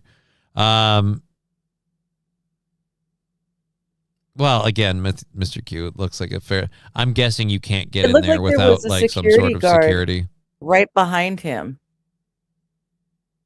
Like as the clip ends and it pans back to him, there's a security guard, a woman coming up behind him. No, there's no. But it ends and then. No, there's no. God's watching you, Maxine. There's no security guard. I don't see a security guard. But again, I'm guessing there was security to get in there. But again, he didn't have a question that he was dying to ask her. He just went, "Hey, he's trying to fucking cringe gotcha, build a name for himself." That's what his first thing to do was to tell her who he was, like anyone knows, like anyone's ever seen this dude before. Yeah. Peggy bro, I saw a security guard. Add Johnny to the tar and feather list. I think she can afford a private service agent. The way she reacts, however, seems like there is some sort of recognition. Maybe. Yeah, she was saying no as soon as she saw him before he even had a chance. Because here's my take on this. Because this fucker isn't the only, like, people do this to her all the time. Jump out like, "Hey, I don't agree with you," because she's a firebrand person who says shit. I'm just saying most people probably aren't filming it and posting it online, and it's not being circulated as this lady thinks she's better than us. And again, like I said, this lady thinks she's better than us. No, I think any person is within their rights to tell somebody jumping out, ambushing them when they're on their way back, like bringing their lunch to go eat, like going, "Hey, no, I'm not. No, now this isn't the time. No. This time has been allotted to me eating food time." Like, Thank you. Peggy saw a security guard too. Thank you. he's trying to God shame her. Yeah. Which is weird to do because, again, she has the most godly chicken sandwich place you can have. Which is filling two different stereotype things for this video. It's just hilarious. So, I mean, Jesus was in the dinner roll. Or at the very least, he's steering the gravy boat. All right, so we'll play this last. This is the Kenya thing. I want to see what about, again, that's the growing tradition of, oh my good God. So in the case of bullfighting, an interesting sport that is found in Western Kenya, mostly held after harvest, to celebrate the harvest. And so society came together, giving thanks. This is, dude, for anyone that ever thought Italian bullfighting wasn't fair, this is literally like this is a whole, like, I'll get, you guys don't got swords or anything, but it looks like you're all armed with sticks, and it's one bull versus a whole fucking lot of you. Thanks, but enjoying at the same time. So what would happen is two bulls from two different groups would come and would want to see. Oh, wait, never mind. They're dog fighting, but with bulls. They're pitting two bulls against each other. Oh, goodness. Well, that's going to piss off the wokies. Yeah, the growing Mexican tradition of cockfighting. Like, I love how this is the growing tradition. The growing tradition of what? Using animals for sport? All right. They would want to see what the strengths of the bull are. There was a winner and not necessarily a loser, because what happened is that the loser would say, "Next time I will get you." That kept the spirit of society going. So how do you decide who the winner is and the next time? Like, I'm glad we're not fighting to the death. No idea. But you do realize bulls fighting like that could result in one of them goring the other. Weird. I've said this before and I'll say it again. There are some things where I'm like, these cultural barriers prove that, like, groups can mix and mingle, like, in a sense. Like, you can have someone come from one culture to another. That's entirely possible. But en masse, cultures can't mix. Why? Because some of us just come from different places. Like, hey, let's fight the bulls. It's the non-assimilation. That is the issue. Two bulls fighting each other sound like Aaron a year ago. Interesting. A very bullshit way of playing tag, honestly. What up, Cracker, says Angry Saxon. Hey, Angry Saxon, good to see you. What up? We got about 20 minutes left in the show. We've had a lot of fun talking about quite a few different things. I'm trying to think of what else. Anything major of note? It's weird the way I do these. Like, we get through them, and I, like, honestly, I develop, like, a weird kind of, like, goldfish memory, and I can't. I know I could tell you, like, we talked about a bunch of different stories, like a couple of kids knocked down a couple of priceless items. We kind of decided that it was 50-50 on the parents and the people who were displaying the items in both occasions. No, I didn't feel it was 50-50 in the China one. That was out in the middle of that's out in the middle of a walkway with a glass lid on it that isn't secured by even the slightest thing. That is entirely whoever put that. You could get look, you cheap bastard. You could get 4 nails and make it look halfway decent. Like a little bit of super glue, some goddamn like shipping tape. All right, something.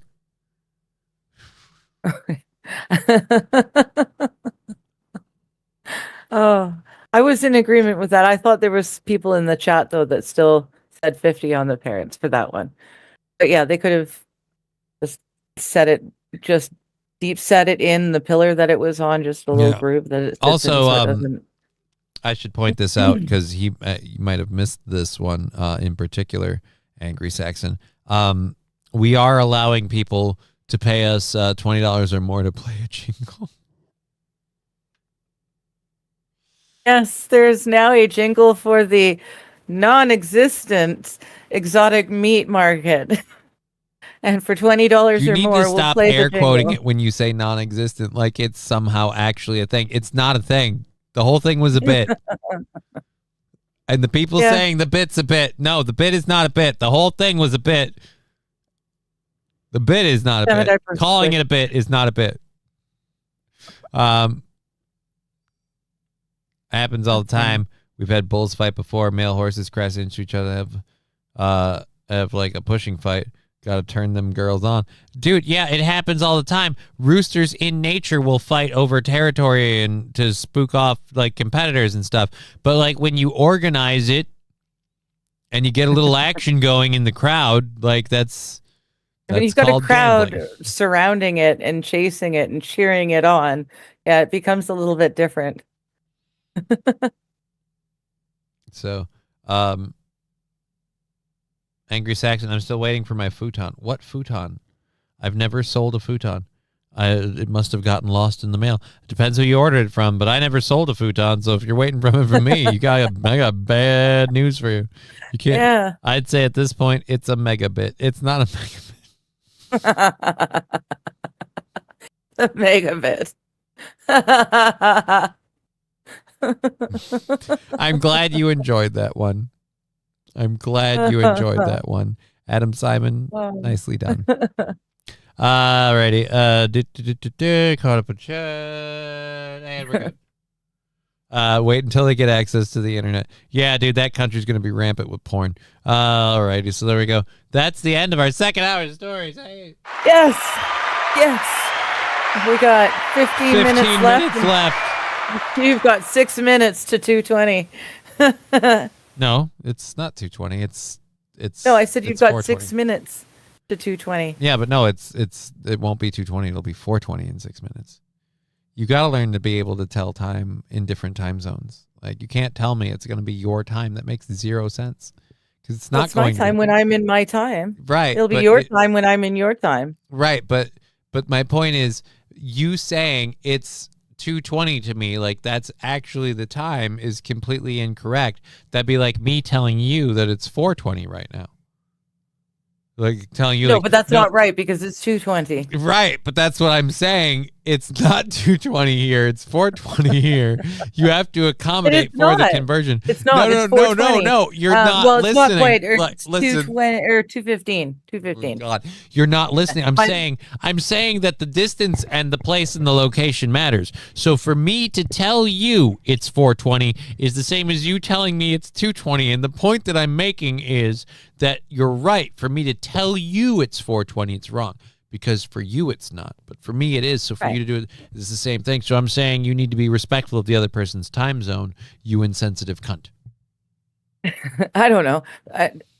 Maybe I'm not understanding it right, but I'm pretty sure it's 220. I mean, like you were saying, it's about location. I know my microwave is a little bit lower than the other clocks in my house, and it does run a little fast. So Well, you better go catch it, you bastard. Alrighty. Anyways, yeah, the white police was okay with that. Police was not. I have no idea what you're talking about. CNN. Waters urged supporters in a speech in Los Angeles during an MSNBC interview on Saturday to call out administration officials as they go about their daily lives. Right. And if you thought that was a piece of shit move, it's not okay to do it to her, is my point. So because he called her out while she was grabbing her, like, again, if I'm saying is she had her lunch in her hand and she didn't want to talk to him. I'm saying that's okay to do, and I don't like this. People like, well, she said people should do this, like, right. So it's okay to do it to her because she said to people, and you thought that was the people saying she said people should do this, right? But if you think it's a bag of shit thing to do, which I do. And I'm shaming her for calling people out to do it. So I'm shaming the person doing it to her. Because, again, it's a bag of shit move. I don't understand. Yeah. I don't. Yeah, I'm kind of with Peggy though. She's. You're making the point. I would have preferred if he had called her, and had a proper question for her instead of just going, Maxine, I hope you find God. That was stupid. If he'd had proper question for him, Jelly for the smelly. Never seen a man come back from calling a woman the C word, Johnny. It was nice knowing you. Lexi put the flags at half staff.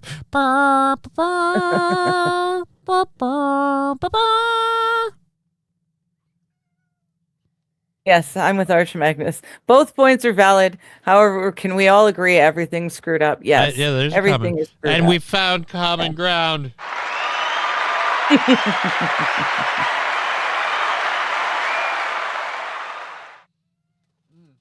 I summoned a little kitten with my little trumpet dance. Hey, everybody, it's Tegra. It's our adorable Tag. Hello, Tegra. Tegra. But I've got 2 minutes until 4:20. Ooh, the cold shoulder. Who got the cold shoulder? Nobody got the cold shoulder. She laughed at me because I was being sarcastic, and she didn't take me seriously. She is reaping what she sowed, regardless of people's opinion. She is on the shitty nature. Yeah. Yeah, and that's kind of where I'm at. Yeah, she is reaping what she sowed. She told people to go out and do this to others, and she has to deal with the weirdos that are going to come out and do it to her.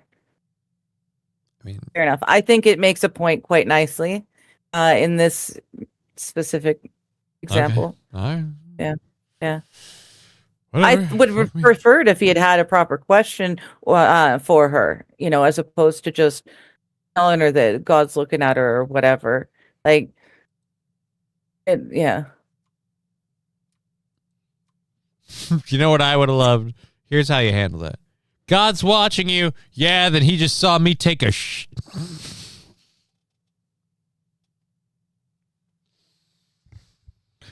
Johnny's futon Cole's got a couch you want to... No, not even a little. At least he didn't call her the C word since Johnny for this. Not going to live that one down for today. Not going to live that down. She's getting on my balls about it's a 4:20. I'm like, I've got a clock up here. And this is the thing she doesn't understand. I've got a clock with 4 freaking time zones listed up. Speaking of which. Oh, there you go. Oh, perfect. Perfectly timed there. See, my microwave says it's 222. It says it runs fast.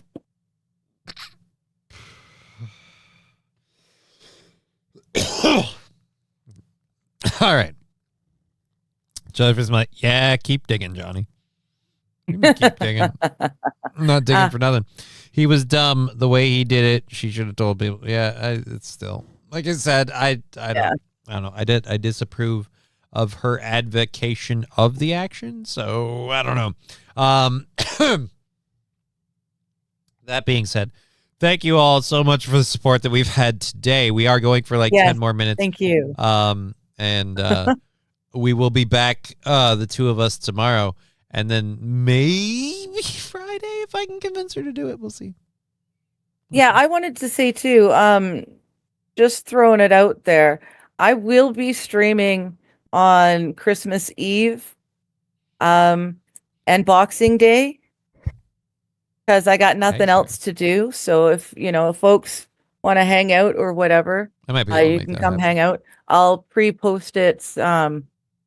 I'll put it up in advance so you guys know when it's starting. But yeah, I got nothing else to do. So I used to stream with a friend of mine, and she and I don't stream together anymore, but I still got nothing to do on those days. We might be So able to I will figure be something out. streaming. I might And be able then to pop in. Depends on time. Okay. Also, New Year's Eve, I'll be streaming. And yes, if we've got people from Alaska or Hawaii that are hanging out in stream, I'm willing to stay up till 1 a.m. my time for them to reach their New Year's. I have no problem doing that. So if you got nothing to do, or if you're in between places you're going, come swing by my channel and hang out on New Year's Eve as well. So, okay. So that's the thing. If you guys want to. Is Canada time 2 hours behind the US, says Lisa Marie? No. The West Coast is. It's 2 hours behind Central Standard Time. Yeah, I'm Pacific Northwest. I'm as far west as you can get before you hit the ocean. So I'm well, you're close to 2 that. You're hours not behind quite, East Coast. You're not quite as far west as you can get before you hit the ocean. You still got a little bit of land left between you. It's like a mountain Well, range. me I heard. physically, yeah, there's a little bit of, yeah. Yeah, so don't. But I could hit the so- ocean in a few hours. Don't It lie to wouldn't- people. I'm 6 hours away from the ocean, so I'm Ooh. almost on the way. I'm cool because I'm 6 hours away from. All right. I love you. Severance I know. HOA puts a giant inflatable Santa on the naughty list. All right. Look, I know people hate HOAs. I can understand the HOA's point of view. However, I'm still on the side of the homeowner just because of the audacity. Some people wait all year for Christmas, especially Dora Flores and her husband. We saved up money throughout the year to be able to purchase Santa. Gigantic Santa greets the neighborhood. People.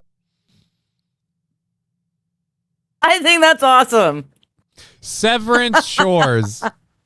No offense. Isn't like when you get fired, don't you get a severance package? Severance Shores, where when you're cut loose, this is where you land. This is where you land. I think it would be even better if that ginormous Santa was sitting on top of the Severance Shores thing. The sign? Like use that as the base from which the Santa would be standing, I think would be ideal. I think honestly, that would be Severance awesome. Shores is just the most important part I didn't realize was part of the story. But dude, it's like 28 feet tall, 28-foot Santa. I'm like I said, I understand the HOA being like, hey, dude, but that's funny as fuck. And also, if we can be clear about this, I'm sorry, this seems really out of place. You guys are in a desert setting. So a jolly man in winter gear with as a lady I know would call it a toque with a palm. It's not quite a toque because it's got the extra. I don't know. That looks more like a pajama hat.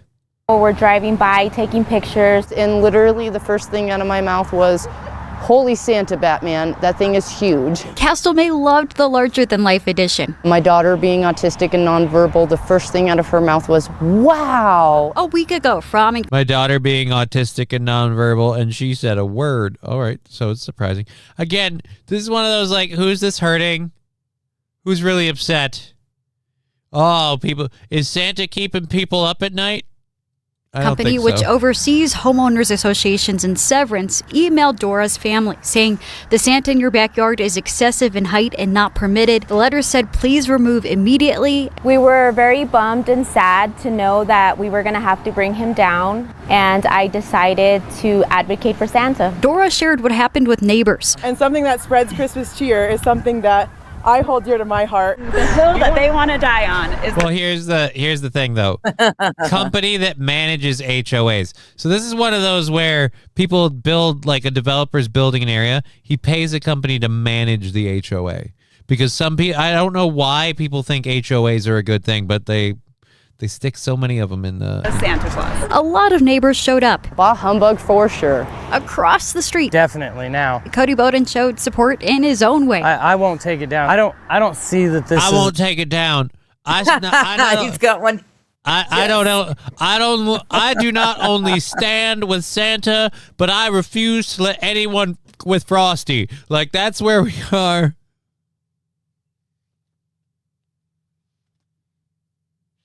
I like it. I like it. And that lady was saying, you know, if this is the hill you want to die on, yeah, I think I might. Because if this isn't okay, then my Halloween decorations sure as shit won't be okay. And yeah. St. Aaron, St. Aaron thinking he's a little excessive. I'm curious. Try a giant menorah. I'm for a giant menorah. I would love, like the whole neighborhood should get in on this. I would love a giant Grinch that keeps moving closer and closer to Santa, and then eventually takes the present from him and runs. Each week Christmas. It moves a house over. Right. A house closer.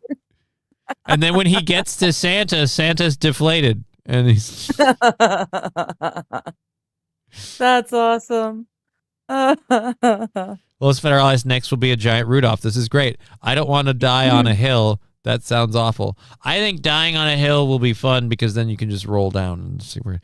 Giant elf on a shelf. HOAs get management companies when they either fuck up their finances or nobody's willing to volunteer to be on the board. It's better to be self-managed. Again, I have this weird idea that, like, why don't your we just house not have HOAs at all? Is your property, and like we can be understanding. Like, it's a little excessive, but it is the holiday season. That season will be over soon. Like, if we were in January and people were pitching a fit, I could understand. But it's like, who really gives a rat's? As long as the air machine running the giant inflatable lawn decoration isn't god-awfully loud, then who gives a... Yeah, exactly. anything offensive or anything wrong. You know? Frosty and friends now have Santa. Dude, Rudolph's been spotted. Yes! Who asked for it? Arch Magnus. There you go. Is back. We now have a reindeer across the street looking at Santa. The worst Grinch. They're trying to steal Christmas, but they're not going to get it. It takes a village is literally what... It takes a village to fill the entire community with giant inflatable Christmas decorations. You know what? I love this. I love this. The community's getting together and saying, you know what? Fuck off. No more. This is too much. And I love it. I just love it. Do it with smiles.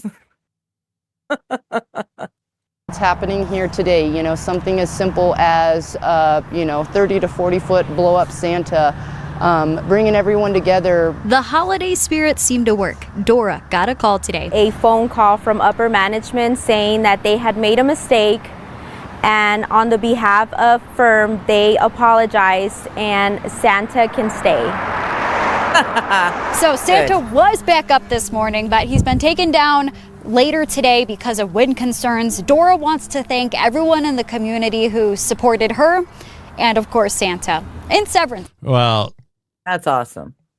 That's a feel good. Oh, never mind. The town's All right, called I love Severance. The town's called Severance. That's weird. So I guess Severance Shores isn't too out of place for the name of the community. But yeah, that is ridiculous but fun. Good for them. I don't think Yeah. there's any point to do any of the other stories that we had, so we'll just close that out. That was a fun one to end on, though. That was a nice way to bring it together. Nice way to do A it. happy yes. ending. I like it. Right? Like, it was fun. It was fun. And it was Yes. good fun. And everyone got to enjoy your innocent childlike laughter at the yes with the Frosty the Snowman and the Rudolph the reindeer. You have the exact same childlike elation and exclamation when you see like really gory shit in a horror movie too. I know. It's weird. It's And weird. that might be a problem. It's but not a yeah. problem. It's just weird. It's funny. You see a lip I find rip, it- and yeah. I'm like, same thing. I'm Yeah. like, yeah, like a it's kid on awesome. Christmas morning. It's funny because like I know the context of it, so it makes sense. I really want to take you to a movie theater where people who don't know you don't know the context of it, and I get to watch their like jaw drop horror faces because they just saw that, they just reacted the way me and other people would, and then your reaction is so counter to that they'll look at it. Okay. I did that to my niece when I was on the coast. I know, I you did told that. me. We were bonding watching a horror movie, and I celebrated a really, really spectacularly good incident.